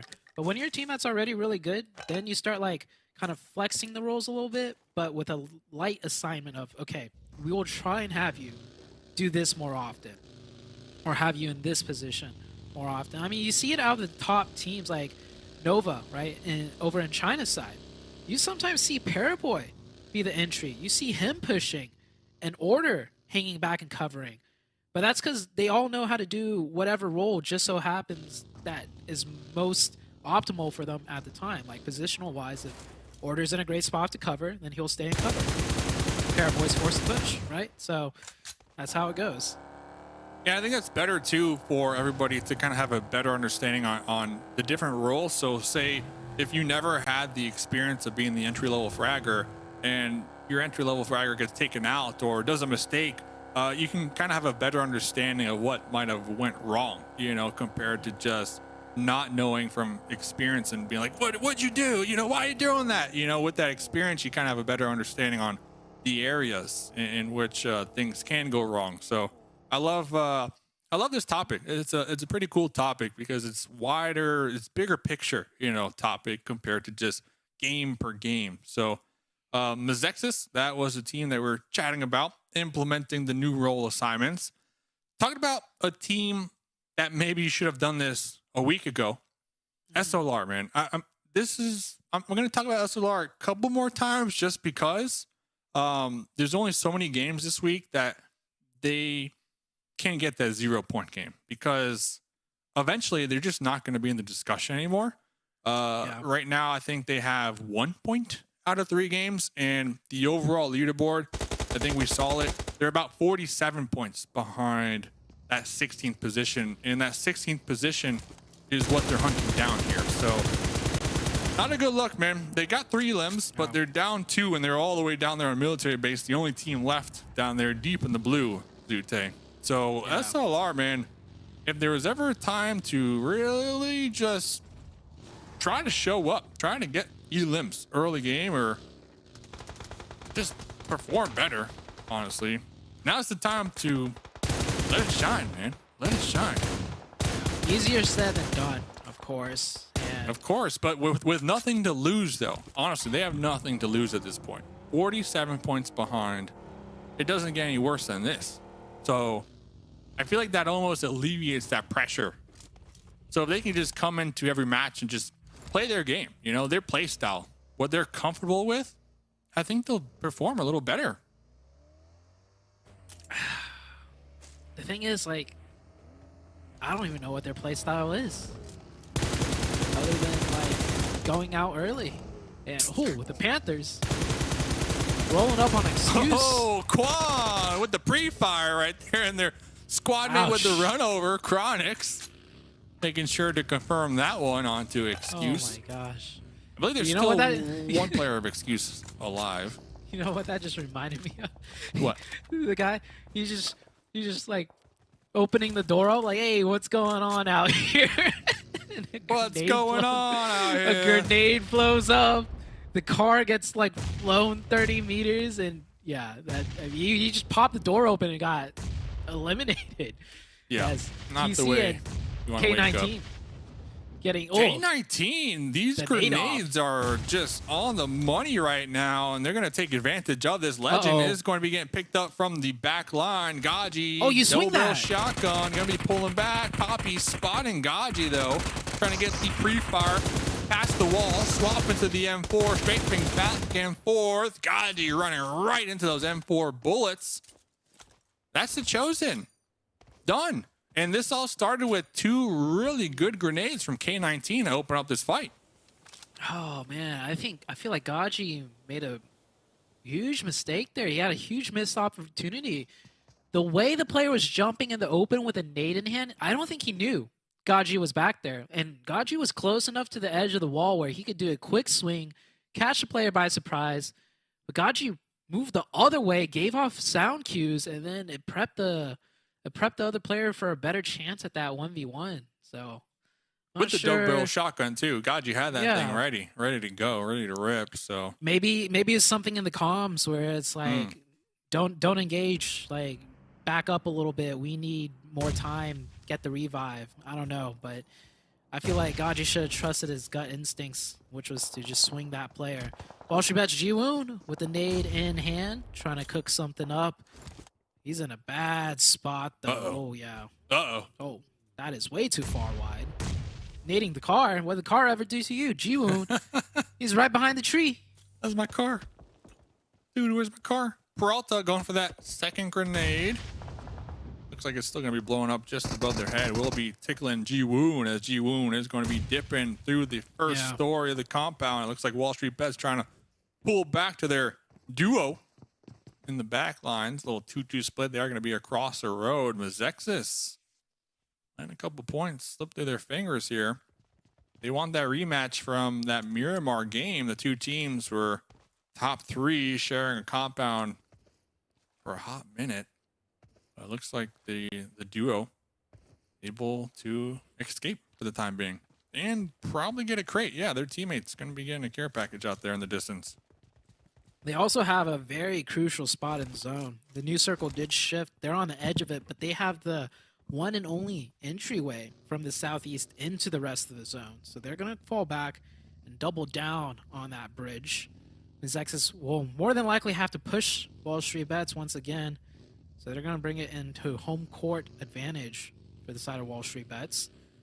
Meanwhile, on the northern side of things, a lot of teams, they're going to be rolling up on this top giant hillside, starting to engage on one another.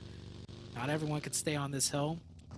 A couple teams will share it for the time being, but next zone shift, more than likely, teams will have to flood downwards.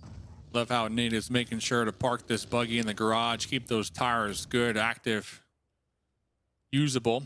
The Panthers with 5 elims here so far. So the Panthers are really a team that loves to snowball here. They had a great start to this match. The confidence, the juice is going to be flowing here. We'll see what they can do. They're going to be up close next to Angry Amateurs and BOPE. Two teams that would be a solid pick to take a fight if you are a Panthers fan. Over here, Golden Eagles on the outskirts. Robert in the smoke. Can't see nothing. Going to be up there just letting the Golden Eagles know, hey, I'm over here. But team mobility, love their position here, especially depending on where its next circle goes. Has a ton of opportunity to team mobility. Team mobility. If they can hold this down, that would be beautiful for them. But the fight that we were talking about a couple moments ago, the Panthers, BOPE, K19, Angry Amateurs. That's going to unfold here very shortly, Zute. Team mobility, like you said, have a great position. The circle shifted in a way where a buffer zone is going to just get naturally created 360 all around them, where no team is going to be able to push them or would like to try to push them. They can just third party from distance any opportunity they want. We'll see how it works out for them. As things start to boil up on the outskirts, the teams you mentioned, Dave, all of them have to move a little bit closer and a little bit closer to one another. Oof. Yeah, the pressure's on. And talking about the pressure, Diamonds in the kill feed onto QZZ.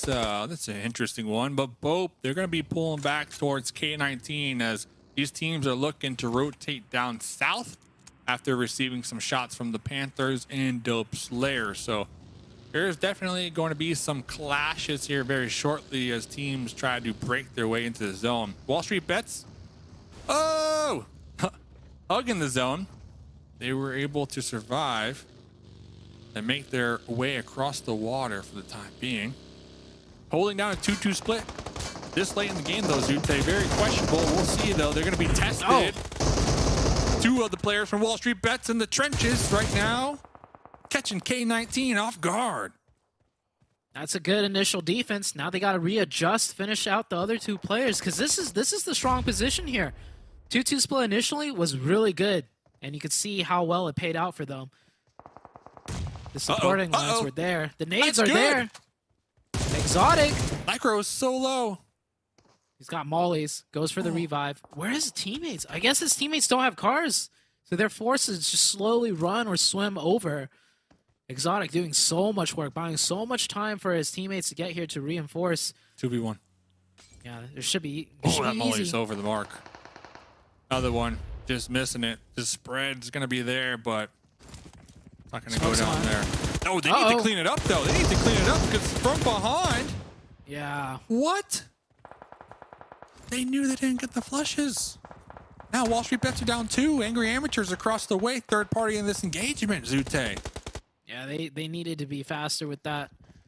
Of course, they didn't have vehicles, so couldn't do much. Maybe that 2-2 split was good if the other two players had vehicles, but without vehicles, I think you kind of have to stack up in a late game like this in such a strong spot as well. Like, you know you're going to get pushed, and they almost defended it successfully. But unfortunately for them, they're going to lose this position. They'll get a slightly worse one, a little bit lower ground with not as much hard cover, and they'll lose a player for that. Angry Amateurs, nothing but sightlines on this too. The only thing saving WALLSTREETBETS and K19 for the time being are these smokes, creating the soft cover. Angry Amateurs, we see them taking some random pot shots through the smokes, connecting just a little bit. Oh, don't get in that. D, though, with a grenade. Now WALLSTREETBETS turning their attention from uphill to behind them, trying to clear out their backside to not allow the backstab from K19 once again. This is where Angry Amateurs should go aggressive. Like, they should send at least 1 or 2. Provide some cover, get close, finish the team out. Create more space, get some more points. Like, it's fine to play exactly the way Angry Amateurs is right now, but it's just like, if you need points, you gotta... Yeah, they are getting just destroyed right there. They are getting destroyed. QB was able to sneak attack the Angry Amateurs, popped up from the shoreline behind the boulders. Now it's up to Skur, blowing up the vehicle, creating some hard cover. But they had nothing but sightlines, and now they have nothing. All these smokes blocking the vision. The only saving grace is that WALLSTREETBETS, the duo downrange, they're still dealing with that solo from K19. And I think Hyper's actually getting involved too from long distance. Kindness just throwing pot shots over onto anything he can see. Jiwoon, WALLSTREETBETS. You got this.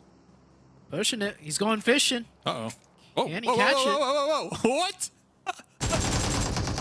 Okay. And- Whoa! Whoa! X-Drake popping up from the sea here. He's a shark. The Shark shark. attack. D now cooking a grenade. Gonna be tossing his grenade, trying to take down X-Drake.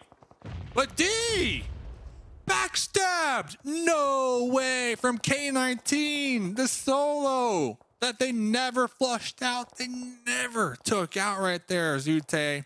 That one hurts, man. That one hurts. Ooh. Wow. Wall Street Bets taken out right there.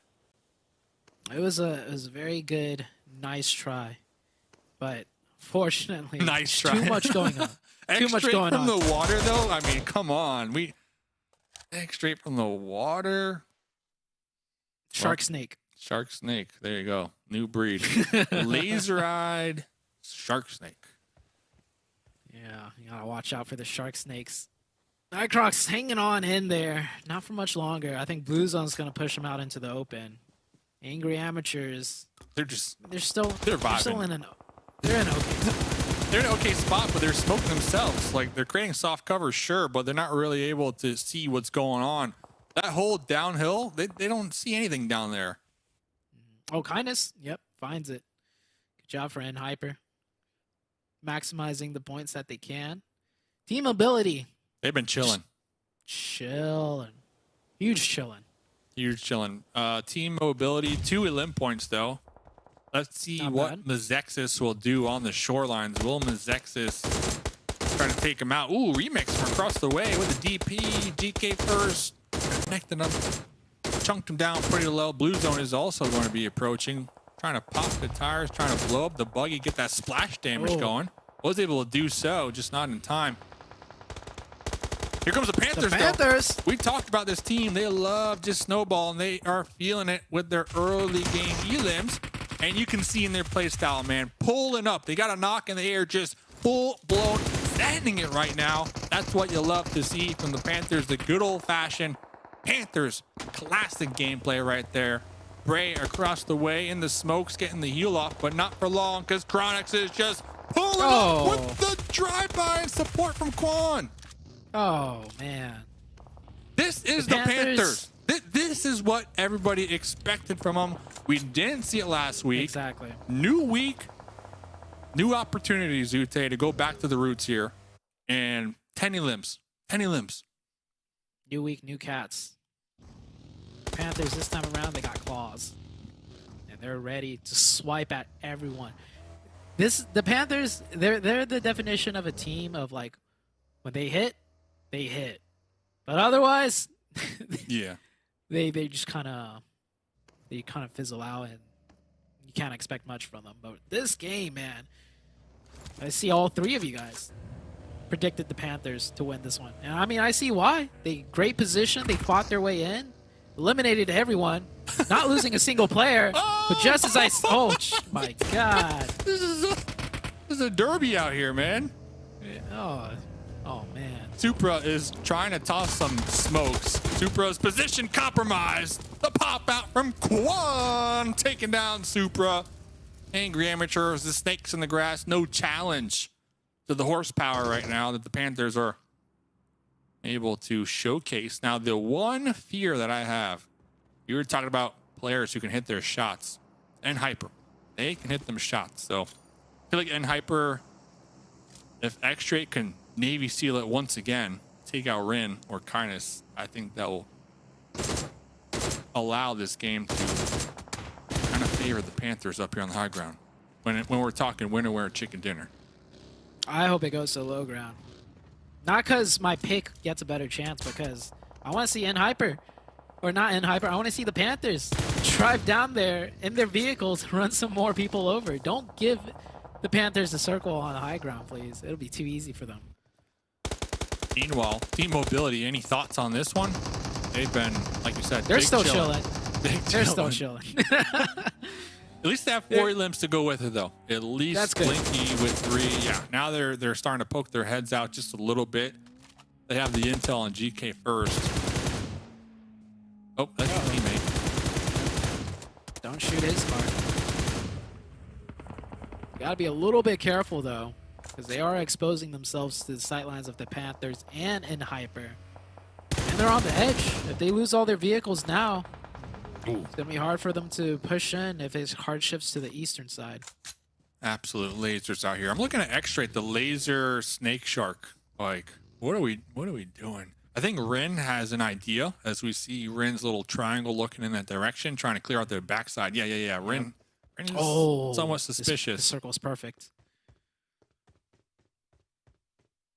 Who do you think is going to take this one? I mean, circle obviously favors and Hyper, but they're down to 3.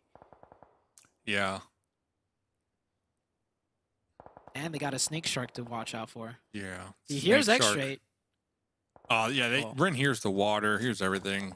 Yeah. This should be a point. Oh, we see him. Snake shark. Snake shark. Done and dusted here. Better off in the water. Better off in the water. Yep. I'm looking at T-Mobility. I'm curious to see where they push. You know, do they opt to send it down south? I don't even think they have vehicles anymore. It's just going to be an open field that both Hyper and the Panthers are going to be letting it rip down there. You know, But I think if the Panthers can capitalize on the mayhem when T-Mobility are kind of trying to force their way into the zone, popping those vehicles again and close the gap and try to get that run over on Hyper, I think that could be the play of the game here. Oh, it looks like Chronix actually did get into the vehicles, and now here comes the Panthers. Zute, this is exactly what I wanted to see. Yeah, they need to be wary of their other angle, though. Throw some smokes down. Make sure T-Mobility can't get any sightlines. And the nades are coming in.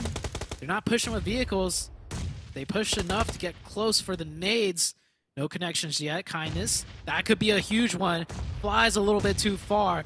And now T-Mobility is very close by. Rin gets the opening with the nade. Oh, no. And that should be another one. Oh! Quan is 1 HP. They were able to take down Kindness, and GK First is currently occupied with T-Mobility. Nate going to be cooking a grenade of for themselves, trying to connect on to Rin as they're looking to snake their way behind this bush, maybe get the pickup on to Kindness, but Rin is going to be spotting some tasty Panthers out in the open, seeing the heads bobble back and forth. AKM keeping them on their toes. Eventually will be spotted. They did lose Chronix on that push though, Zute. They did indeed. Now T-Mobility, they've been chilling this whole entire game. Now they have their first actual engagement. That's just not them sitting in a compound third partying from distance. And it comes down to a 4v3. Should be easy enough, but this is the Panthers and they're hitting right now. Yeah. Quan you just need to hit one nade. Open fight, wide open. Quan has 8 elims here. Will they pop in the vehicles again? Is the question. Get that distraction play. Versa. Best mullet NA tossing a long range grenade right there into the smokes, looking to connect.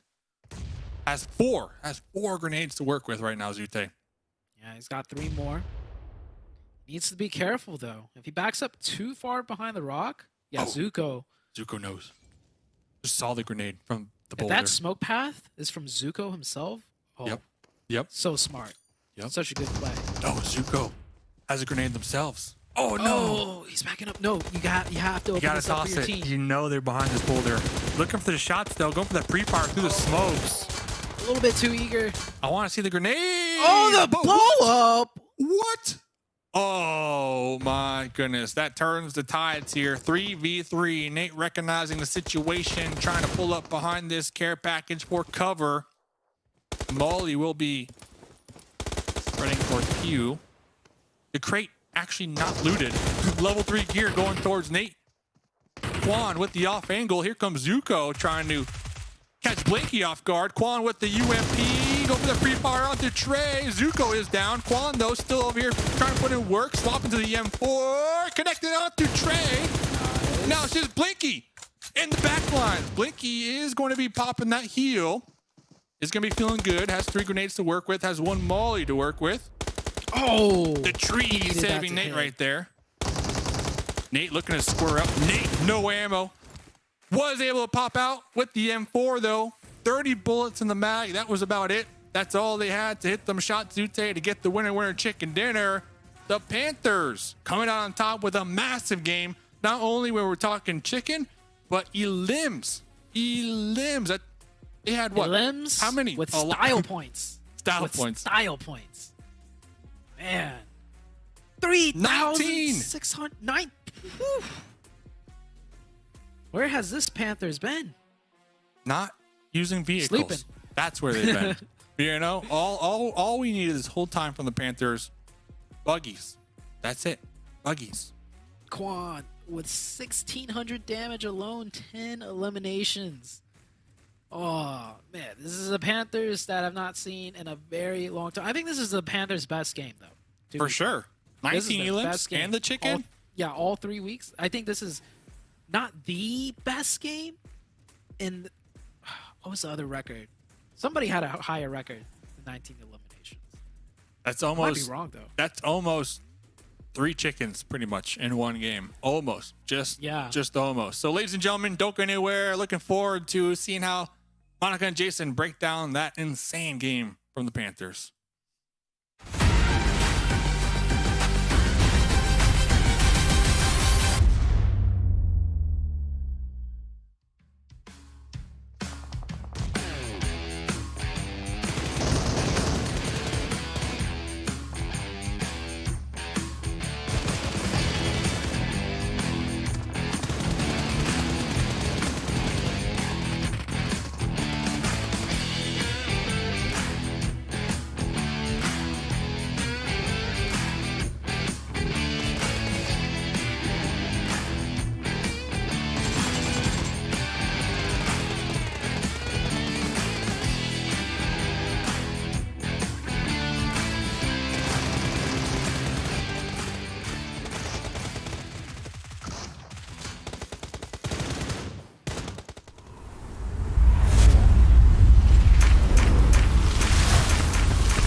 Your order is here. Oh, thank you. Thank you.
The Panthers putting on a clinic here, running around the map, and as Monica said, they're just playing classic here, taking down 19 people, getting 19 points plus the chicken dinner, a massive match out of the Panthers. And again, this is one team potentially could be knocked out of top 16, but they still obviously have their eyes set on those bonus points. Yeah, the they landed on the east side of Yasnaya. And then this circle was definitely one of the most perfect ones for them because they just go north. They beat a lot of the other teams that are a little bit further south of them. A lot of them had the idea to also do that rotation, and they were just able to set themselves up. Just really just everyone running through them, able to eliminate them out. And you can see here, 19 eliminations, just feels higher than any other team in the lobby. I think most of us picked the Panthers as getting the most elims, and then only Zute picked NHyper with 10 elims. So 3 out of 4. It was a pretty good prediction. But I will say I did pick the Panthers first, just saying, so I deserve an extra point. Anyways, he yeah. did. In all caps, he picked the Panthers in all caps. It's true. But NHyper, this was their last match, unfortunately, but 15 points is a good way to end things off for them, as they won't be going over to Vikendi next, but Mobility, 10 points. And Mobility, I mean, kind of similar to WALLSTREETBETS on our Miramar earlier today, I believe, where they have a really good position. They had a really good position for a while, but when it came down to like the firepower and be able to contend against these teams head to head, they just couldn't live up to it, especially as we saw against the Panthers.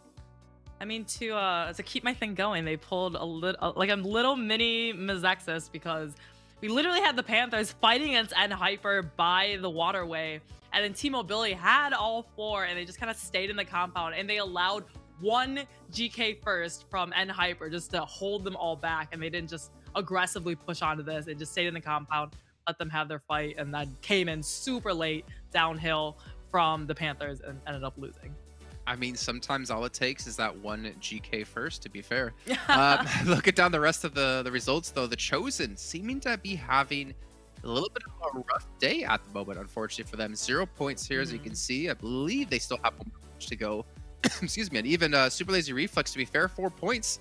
Gets some 4 points closer to potentially breaking through the top 16. But again, for a team like this, who's kind of been down towards the very bottom of the leaderboards the entire time, qualifying for finals is great. Realistically, they're not going to go on to the next stage after that, but I think it's the experience that's very important for a team like this to come back next season and use that to their advantage. Yeah, it's easy for a team if you're doing well. I'm just going to use YKG as an example. If you're doing well, it's easy to just continue doing well. If you are a team that is not doing good, that's where the experience, the strong mentality needs to come into play. How do you pick yourselves out of this rut? How do you turn things around and not blame each other, not, start playing individually, as Zute says, and still come together as a team and still able to get some points to try to even make it to finals? I know the answer. Well, what is the answer? The answer is you convince Zute to come back to playing professionally and join your team and lead them to victory, because that's what Zute does. He just wins no matter what. Just like the Panthers here in that last match. Let's actually take a look at their team, or their player stats actually, so you get an idea of where the big damage numbers are coming in from. And Quan, 1600 damage pretty much, and 10 eliminations. Not bad, man. I mean, we saw Nate do really well before, so it's good to see him continue to do this. But yeah, like 1500 damage, that's just crazy, and 10 eliminations as well. And this was a little bit opposite of, remember before we saw, I think it was YKG from Sanhok. It was pretty even, right? Of everyone, like in terms of eliminations and how much they're contributing. Here we have like one really standout player, 10 eliminations, which is actually more than all the other players on his team combined performing.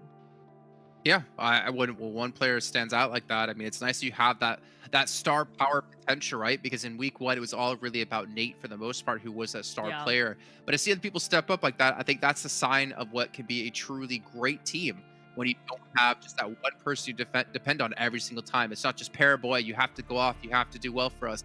No, anyone can really step up. And that's what's great to see the Panthers here. But what about their stats from last week compared to this week? Because talk about consistency, they've been one of the most consistent teams, not necessarily on a good note, where they got 81 points week 1, 89 points week 2. It is a slight upward trend, but if we want to see Panthers contend and potentially get into the regionals, they're going to have a massive step up. So I'm curious if the stats are kind of maintained the same from week 2 to week 3. We can see week 2 on the left, week 3 on the right, and obviously better by all means. Marginally. I mean, more survival time, that's always a good thing, because that probably equates to higher placement, but then most importantly, more time in the match to get those elims. And we're seeing a higher average elims, 7 more eliminations actually, and way higher damage. So yeah, they're doing better, but they still need to do even better to try to make it into finals. Can you believe the Panthers are actually second place at the moment so far at 45 points? They already have basically half the points they accumulated each week in just one day alone. Let's take a look at the schedule because we do have only one match left to come, and we all know it's going to be on the chilly map of Vikendi, which is going to be great because you know what? I'm feeling like we might have a castle finish here today. But either way, we'll have more Vikendi stuff the rest of the week, and it's time to head into Vikendi once more with Zute and Mustache Dave. What is going on? Last game of day number 1, week number 3 here. Mustache Dave and Zute on the mic. Make sure you get that last UC code giveaway for today, ladies and gentlemen. Zute, I'm starting to feel like Jason is the #1 YKG fan here. I'm starting to get some vibes. What about you? What do you feel? Man, so we were talking about, like, there has to have been a better game from what I remember. There has been, all right? 20 eliminations out of YKG. And I didn't remember it at the moment, but Jason just instantly in the chat, like, 20 eliminations, YKG, how could you forget? I'm like, I knew it. I knew it. Jason was a YKG fan. He just never wants to pick them because, you know, it's like his fanboy crush. You know, he wants to keep it secret. YKG is definitely his favorite team, but great game for the Panthers. Yeah. If the Panthers could pull a couple more like that, maybe the Panthers will be the new favorite for a lot of teams. I mean, this is the Panthers, right? From the very first day, we were already saying, like, man, the Panthers, they could do some stuff, but the question is, can they do some stuff? They can, just not all the time. They can do some stuff, but can they do some stuff? By the way, Jason Kaplan just sent me a picture of him wearing a YKG jersey. So can confirm your point there, Zute. And I think when we're talking about the Panthers, first of all, beautiful zone for them. They are going to be somewhat split for the time being, but this is Vikendi. There's a lot of nooks and crannies, so there's tons of cover for them to utilize as they try to make that approach back together, if that is something that they're opting to do here. But I think last game was definitely like the confidence booster, the momentum builder, to set them up for at least tomorrow. You know what I'm saying? Like this game, I'm not going to be too mad if they just pump the brakes a little bit and play a little slower. But starting day 1, week 3, already on the right foot, at least comparing them to last week, where in last week they were trying to play for the chicken. They were trying to survive. They were playing so slow. And what we saw time and time again is that they would get into a fight and just immediately group up, turtle up, and just hit the dirt trying to avoid any type of sight line. And what would happen is the opponents would just recognize that, push it, throw a grenade or two, and boom, there goes the Panthers. And that happened time and time again. But that's because they were intentionally trying to survive. You know, like they were playing that way, the avoidance strats, right? And they finally realized, like, hey, this just isn't our play style. We're the Panthers. You know, we got here from using vehicles, wrapping around the edge, you know, pulling up, being really unpredictable and just catching the opponents off guard. And I think that switch, going back to the roots on what got them here in the first place, that's a huge heads up right there. Huge heads up from them, because sometimes when things are just working, you know, you don't need to change it. You know, we've been talking about change a lot today. We've been talking about these mid-pack teams changing up their IGLs, changing up their roles. You love to see it, but sometimes teams change is a bad thing here, Zute. And I think that is the case for the Panthers in what we saw last week. I gotta agree. I mean, their play style that makes them shine is a double-edged sword, right? When things go bad, when they play the way they play, it's a huge just mental, like, drain. You feel like, oh man, why did we push that? We look dumb on the stream probably, you know, like just. But the thing is, like, you just gotta keep doing that and refine it, because there is a method to the madness. Like that last game, we saw the buggies just go all out, drive everywhere. It looked crazy, it looked chaotic, but there is a method to the madness, and if they could figure out that method and just refine it down to a T, we could see, you know, that Panthers that we're rooting for almost every game, right? So it's like they should just stick with that. You know who's been having a really rough day? Execute. Yeah, Tensa not playing today. I'm not sure if they'll be playing tomorrow. Last week, the team was really coming together with Tensa being able to provide that co-IGLing, and just that experience in general. Yeah, we had some critiques with their 2-2 splits, but point is they're still racking up some points here. Looks like Casper was able to pull back and get the revenge play onto that angry amateur who took out Drago. But regardless, like today as a whole, definitely going to be one that they need to look back and do some VOD review moving ahead this week. Do you think Tensa's not playing because you criticize their splits too much? No. Monica Okay, mentioned never something in the pre-show. I just forgot it, but no. I like seeing Tensa back. I like seeing Tensa back. Although Hot Jukes and me, we were criticizing their 2-2 splits. It was still working, though. You know, it was still working. Oh, he's got school this week. Okay, confirmation from Monica. So with school this week, though, Execute, I think they came into today top 5. So they could relax a little bit. You know, if they have a bad week, sure. You know, they're most likely still going to make finals. The thing is, though, does a bad week roll into finals? Yeah, finals is a new leaderboard. You got the bonus points you have to worry about.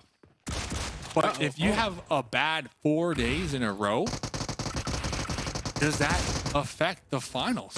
Here's Yute. It depends on how bad. Like if we're talking like if they're playing like SLR bad, that hurts. Then yeah, that's gonna carry over to the finals. Even if it's like you got sub and you know Tensa's back, that will still carry to the finals. If you play that bad, just like clockwork. Puppeteers once again, early fights. They just always. I feel like Puppeteers, they're playing a different game. I don't think they know placement points exist. Like I don't know if anyone's told them that you get more points if you like stay alive.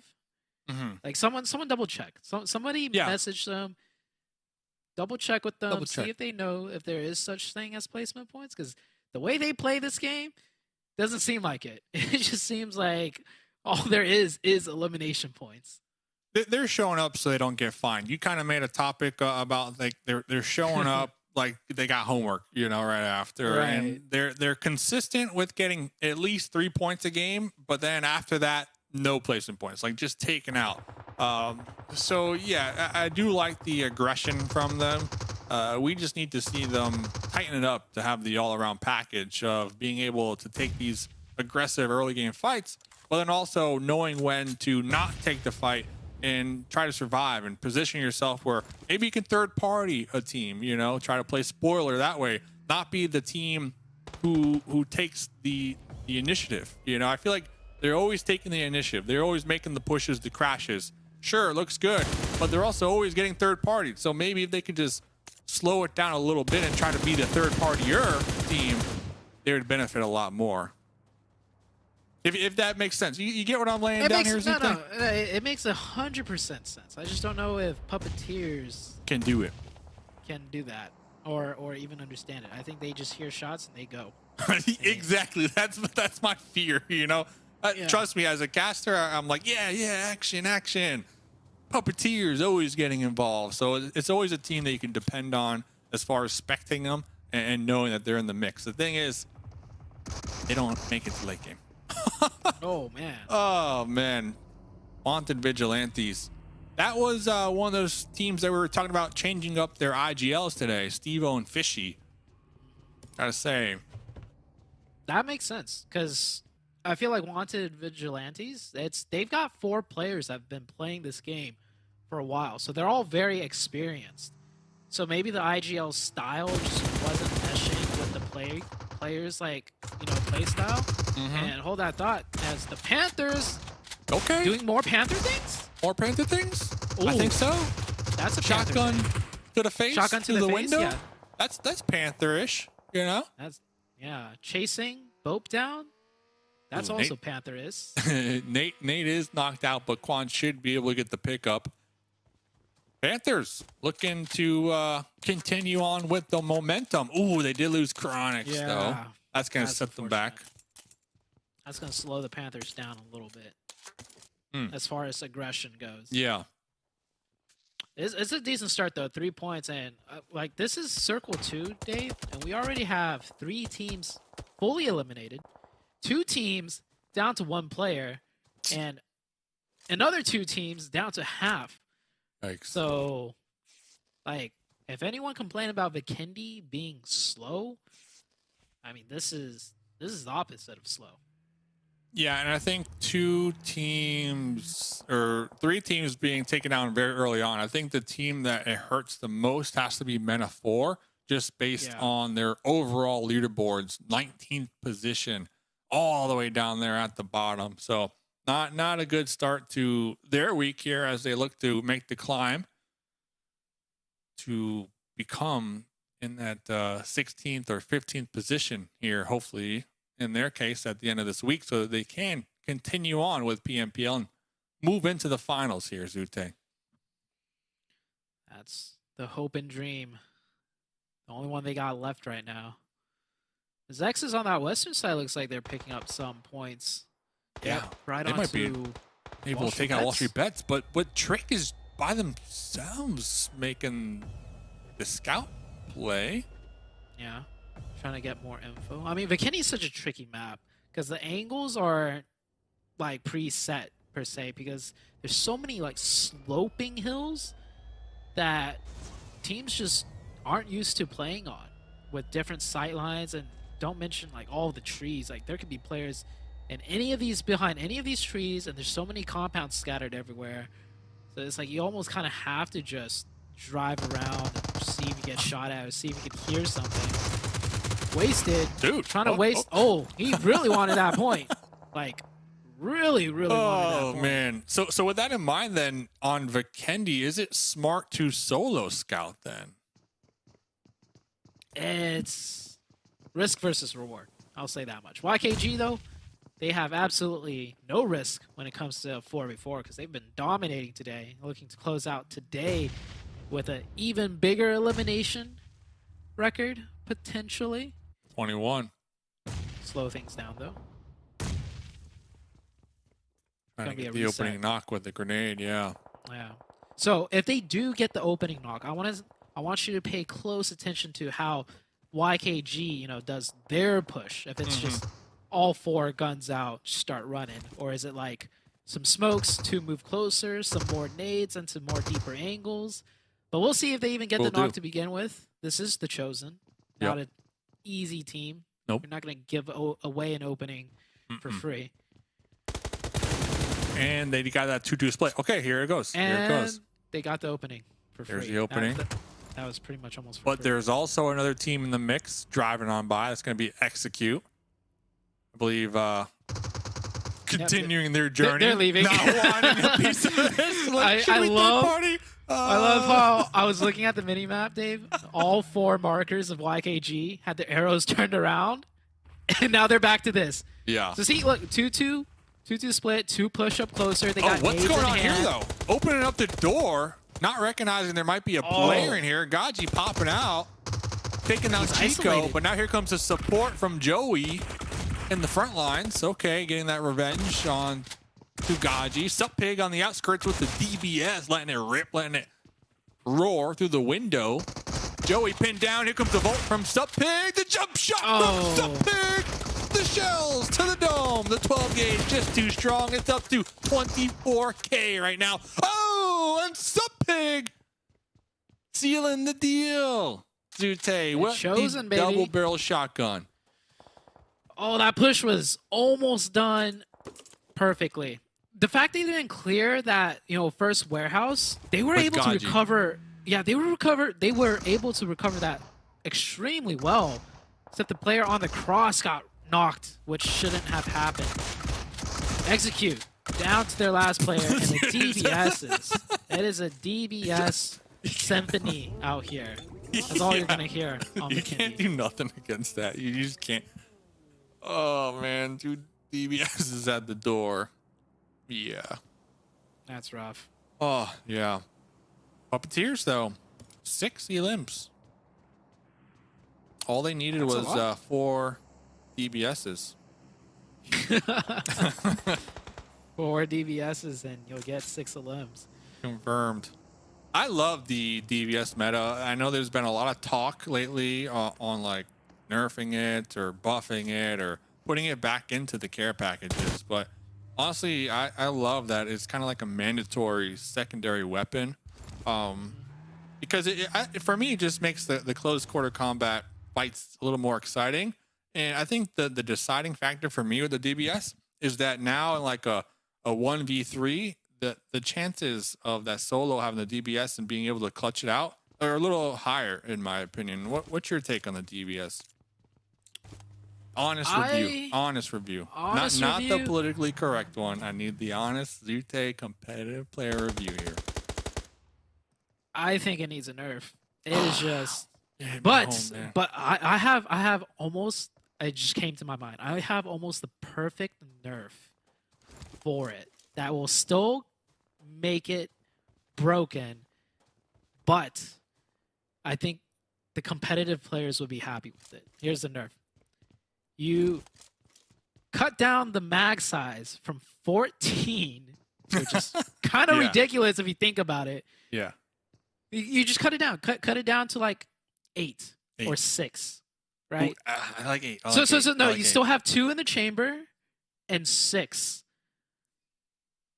So like it's just you got to do like, you know what I'm saying? It's just you really need to hit those shots, and you don't have 14 to work with. So yeah, it's just too much. Where it's like pump, and you go on and on. Like even with the M4, sometimes you could count the bullets in a close range fight where it's like, okay, I feel like, you know, or I know he's down to like 10. He's probably gonna reload here. But you can't wait out a DBS. If you wait out the first 6, they're just gonna push even closer to you and pump the next like. They're pushing the whole time. They're pumping that thing for sure. There's no outplaying that. Okay, so same damage, just less slugs in the chamber. I can get on board with that. I like that a lot more than putting it back in the crates. I like that a lot, actually. I think that is. Yeah, I think it's a great idea, honestly. Yeah, and honestly, the chat. I know we're on a somewhat of a delay, but I have to assume a lot of people are gonna be like 5-head Zute right there. You know, like heads up play. You know, like I think a lot of people will be agreeing with that. And I always love having these discussions. You know, I mean, it's part of loving the game, right? Loving competitive, having these open discussions. So. Good stuff, Zute. You know what? 5-star review right there, man. 5-star review. I'm leaving you a 5-star review right now on Yelp. I love it. Thank you, Dave. I try. You know, I have a 5-head for a reason. Because you didn't nerf it. Like, you didn't nerf the damage. So that's what I appreciate. That's what I appreciate. Question of the game. I forgot. What is it?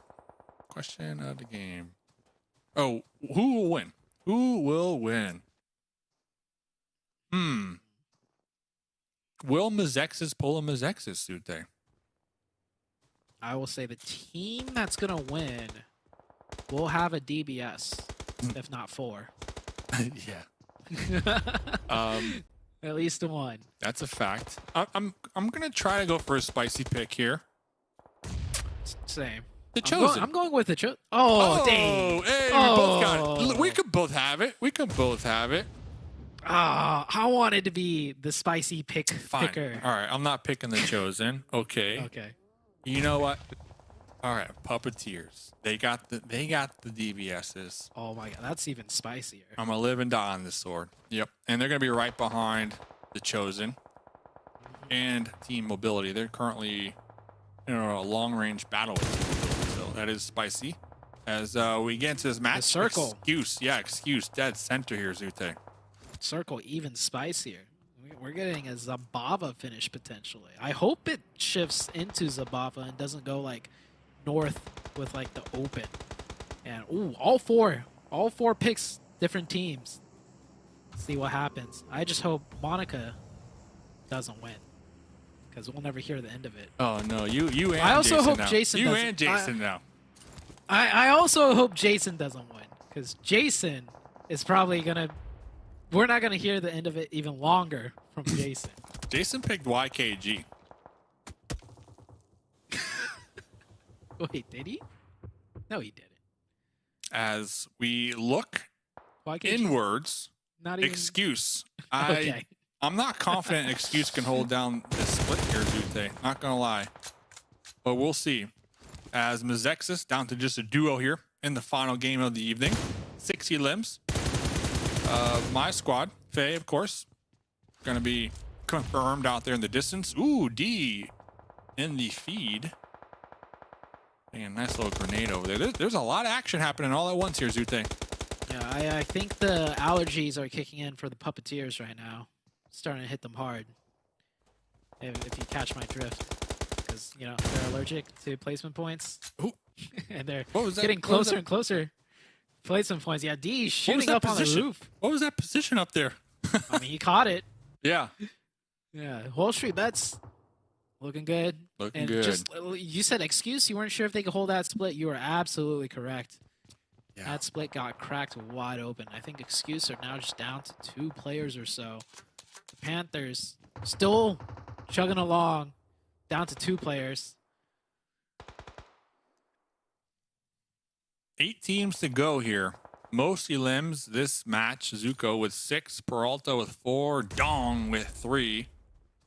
Jay going for that long grenade. The preemptive grenade, trying to predict the push from WALLSTREETBETS. Looks like WALLSTREETBETS will be opting to go the opposite way. And Jay should be able to get the pickup onto Bray, as now WALLSTREETBETS down to just a duo behind this boulder in the zone, though. In the zone. That's For probably the going time to make being. them not push this. And they know it's a risky push. There's that building right behind with a lot of angles to cover any type of... Oh, hard shift, that- Zute. Yeah, I don't want to see that. I want to see one just like dead in Zabava. That's going to give Dope a lot of room to work with. That's a really good circle for Dope, obviously. And they got What the pickup on teams- Bray. Yeah, what teams are going to be able to make it into this circle, though? I think on the south side, like, we might see almost everyone make it in, but with, like, solos. Not a full team can make it into that southern side. There's not much to play with there. It is buildings, though, so there are a lot of nooks and crannies for solos to snake it out in. Yeah, I'm pretty confident WALLSTREETBETS are going to be taken out here as well.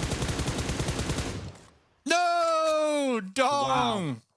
Why? What a shot. Nice shots, but Puppeteer's going to be eliminated right there. MEZEXIS still a duo, probably going to be looking in the same direction as WALLSTREETBETS, but the Panther is currently going to be gatekeeping, overlooking the west side right now. But like you mentioned, the only team with 4 up, Dope Slayers, 3 limbs so far, and they got the zone with the high ground. The vantage points. MEZEXIS making their push in. They'll make it Whoa. to 1 building. That's some fast reflexes right there. Oh, and the nade. Oh, if he throws it and bounces it down that stairway. Oh, he thinks better of it. Not throwing it. Interesting. He's not sure how many players pushed up, so he doesn't want to be exposed from an angle he just shot at. Changes angles, throws a nade still. I like that. It's going to be a little bit wide, though. Here comes a push Yeah. from WALLSTREETBETS, and Okay. DBS to the face. That was interesting. They knew there was a whole squad up there, Dope Slayers. They opted to pop in that Zima and just 2v4, send it, and then vault through the window. Hail Mary play. Yeah, I mean, that's the game-winning play. If they somehow make that work, they have the best position. very true. Now Dope Slayer is going to be up there at the top overlooking all these teams in the south. The Panthers a duo, MEZEXIS a duo, The Chosen still a duo, and then of course James still alive in the mix, trying to avoid the sight lines of yawning. Surrounded. Yep. We're only in Bye. stage 8 though, so there's still another Oh, phase here. Circle favors Dope again. This is a shoe-in for Dope. They have Should be 4 a up. win. The high ground, the compound, the hard cover, and they have all of these other teams that have to fight each other through this urban environment to try and get anywhere close up there. And I don't think there's any cover. That rock ridge next to that compound might be in zone, but that's about it. Looks like MEZEXIS are going to be... Oh, James! Ooh, safe for the time being. MEZEXIS is somewhat concerned with James and the Chosen, but the Panthers are trying to flush out MEZEXIS too. So a lot of grenades, a lot of utility being utilized right now. A couple mollies for Remix, 4 smokes to maybe bridge this gap over here and make it from compound to compound, a little leapfrog action. Zuko with the double barrel shotgun. Quan still alive has me concerned for MEZEXIS and the Chosen because last game Quan had 10 limbs alone. And it does look like Peralta is spotted. Remix confirmed right there. There goes MEZEXIS. That's one team down. Still 3 more before Dopes secure this win. And yeah, these teams are just cannibalizing each other. It's crazy nades hitting these. Dope is chilling. And yeah, the Panthers forced push out now. That's all he can do. Blue zone coming in.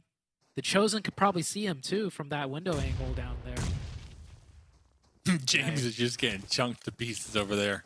4th place though. It's over. Yeah, still solid though, placement points wise for Excuse. Gonna be ending today on a high note. Sup, Pig? Through a little circle window, taking some shots, lean peeking with the M4. Bray running in the open. Mistakes have been made, but there goes Zuko from the Panthers down and out. The Chosen now making their fight, their approach uphill. Jay saying, nah, these are our chicken dinners to win here this game, our chicken nuggets. The Molly on the awning. Here comes the 3-man push as they look to secure the winner chicken dinner. Zute in the final match of the evening. Dope Slayers having the numbers advantage at the very end and then pushing out at the very last moment with the Mollies to get the confirms behind the boulders there. Shout out to James though. James survived. Yeah, longer than the Panthers. A long time. And this was the old point format. That's a lot more placement points, but not this time around. Good game for Dope. I think they were playing okay for the day, but this last game, Circle, hey, it blessed them and they played it correctly. They got 6, I think it's at 6 eliminations. So an okay amount. Of course, you know, you take what you can get, the 10 points from the chicken dinner. That's definitely, you know, making them very happy. Yeah, very calm ending there towards the end. Of course, Dope Slayers, you know, getting 2 zones in a row with the hard cover. They had to defend though up against WALLSTREETBETS, the duo on that crash, which they did so. And then Bray in the front lines being a little more aggressive, trying to get additional elim points. I did like seeing that from them right there, Zute. But that's going to be it for us here on day number 1. We're going to send it to the break with Monica and Jason to wrap up and put a bow on this day.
Just not going to say anything. Go ahead, Monica. So mine was the only prediction that was right, and I predicted Dope would win. Take that, Zute. And you thought it would be worse if I won, Zute. Well done by Dope to close things out. Just kind of waiting for all the teams to come to them where they could just knock them down one by one. Well played. I mean, obviously, as we saw themselves get 9 elimination points and 19 points from this match alone, but I still feel like Dope just hasn't really been playing. Well, they haven't been playing bad actually at all, to be fair, right? They were actually ended up finishing, I believe, around 5th place from this victory here in the day overall. But you take away those 19 points, and they're actually looking like they're going to be like 12th and beyond placing. So a perfect time for them to step up here and get a good victory. Yeah, the beauty of each week refreshing is that, you know, they only have 5 matches, or actually 4 matches under their belt. So 19 points will really skyrocket you in the overall match rankings. Taking a look at the second half, though, it's starting to hurt when you start getting those 1-2 points in these matches. Like, that's not helping you at all in the overalls. Yeah, definitely. And I think luckily for some teams, like we had before, there's a big point sponge out of YKG earlier on today. Got to keep things a little bit closer throughout the rest of the leaderboards, again, when it comes to these bonus points. But there's still 4 days of action, right? It's not done after today. There's still a lot of matches to come here. 16 matches for all of the teams, if I can do my math correctly. And you see me rolling my eyes because I really have to think hard about this. I think Max is rubbing off on me. But overall, I think we had a really actually cool day. Thinking about it, like seeing Panther step up, seeing YKG pretty much take the last week and Hyper right away with it, saying, no, we still got gas left in the tank here. We can still show you what we can do. Highlights, though, for me, I think definitely thinking back to YKG just decimating everyone in match 2. I think that was WALLSTREETBETS just pretty much in the zone the entire time, thinking back to it, and they just rocked up and got 19. It's ridiculous stuff. But let's take a look at our overalls and see where all the teams do stand here after their 4 matches of the day. So this is day 1 under our belts, and there's going to be 5 total this week. So YKG, well, I mean, with that, only getting 1 point that last match, 57 points. They had a massive lead over everyone else, and the Panthers are just, you know, especially with that super aggressive Erangel match, getting the chicken dinner there. 56 points, only 1 point behind. So starting to make YKG sweat a little bit. And Hyper, even though they didn't win any matches today, but they don't get it pretty consistently, kind of bottom of the top of the middle type of deal. 35 points. So they're still definitely in the running. Well, let's like really break this down, right? YKG, 2 chicken dinners, and they have 23 placement points. So they got 3 placement points outside of the 2 matches that they won. You look at Dope, right? They have 12 placement points and 1 chicken dinner. So they got 2 placement points outside of this match. And they ended up getting 9 eliminations too. So the amount of points they just got, they basically doubled their eliminations and then 6 times their placements. Like, that was such a crucial match for them to win, to keep them in the running here for some really good bonus points. But then, you know, looking down the rest of the list here, K19, 20 elims to 6 placements is pretty ridiculous. Yeah, and WALLSTREETBETS just playing that kind of passive entire match game that they've been playing all day for placement points. And so even though their placement points is equal to Hyper, that's way above them, they only have 13 eliminations. Like, it's not enough points to get them in that top 3 that you really want to be in. Okay, let's take a look at our second page here. So we can see the Chosen at 23 points. Again, a lot of it coming from at least placements in that last match here.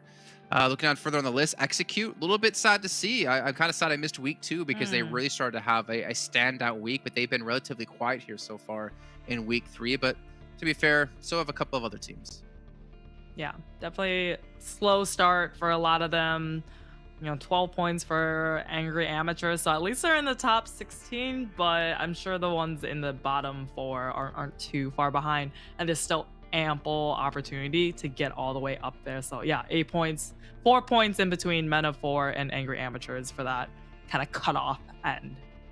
I mean, for Men of 4, though, they're still chasing Angry Amateurs. They're chasing BOPE, potentially Team Mobility to break into top 16. So that's one team we definitely have to keep our eyes on as we still have the 4 days yet to come. Now, Monica, no, it's your first day on the show here. I typically like to make my co-analyst, whatever you want to call it, predict who they think the MVP of the day is going to be. So I'm going to go ahead and have you do it here, Mrs. I get a lot of predictions right today. I did. I got like 3 out of 5 predictions right today. Okay, it's either gonna be Fears from YKG or maybe somebody on Panthers. I think Fears from YKG is gonna end up MVP. Okay, one thing I forgot to mention to Monica, if she gets this prediction incorrectly, she loses all of her prediction points. So let's see who our MVP of the day is. Will it in fact be Fears from YKG, or will it be someone else? No! I told you, Quan. I was like, maybe Panthers. Oh man. So that means I get all her placement points because I predicted What? Quad correctly, and that puts me in first place. Now, really well done by Quad, as well as we obviously saw them. He was such an integral part to allowing them to take I can see how Zute is saying, like, if you had won, we would really even not hear the end of it for even longer than if I had. Yo, whoa, wait, I'm really proud of Mustache Dave, though. Look at Mustache Dave. Making a big turnaround from his, what, 22% accuracy from before. And... Oh, hey, wait, where did my points go? Hey, you put them back. There we go. No 5 points way. for me, 0 for Monica. So it's been a fantastic day for me. I'm being bullied. That's what always happens. I'm not allowed to be bullied because I'm the host and I get to control all the bullying. But yeah, Monica at 3, tied with Mustache Dave at 3. But to be fair, that's the only 3 Dave's going to get this whole week because he says I have a YKG jersey, and that in fact is not true. It is underwear. But Monica, before we do end off the day here, any final thoughts from you? I mean, it was a great day. I think some of these teams are gonna have, you know, a little monkey on their backs, and they're gonna have a little extra pressure to do really well tomorrow to overtake YKG and the Panthers. Having a monkey on their back, is that Isn't a that good the or a same? bad thing? I would think it would be Isn't that the amazing same? to have a monkey on my back. Wait, what is the same? It's like something on their back. It's like a lot of pressure. Well, you know what? If one of you out there Photoshop a monkey on Monica's back and make sure to post it with the hashtag PMPL NA, we'll try to show it on the show for you tomorrow. You can check out all the social medias down there here below our beautiful faces. I would love to actually see someone Photoshop that. And you can potentially Photoshop me in some YKG underwear, though I don't know if you'll get the abs underwear on his correct. head, on like over his head. Well, hopefully they're not used. But that's going to round it out for our day here at PMPL NA Spring 2023 season. Is the 3rd and final week here before we get into the finals next week. We'll see you guys tomorrow at the exact same time, though, so for some more PUBG Mobile action.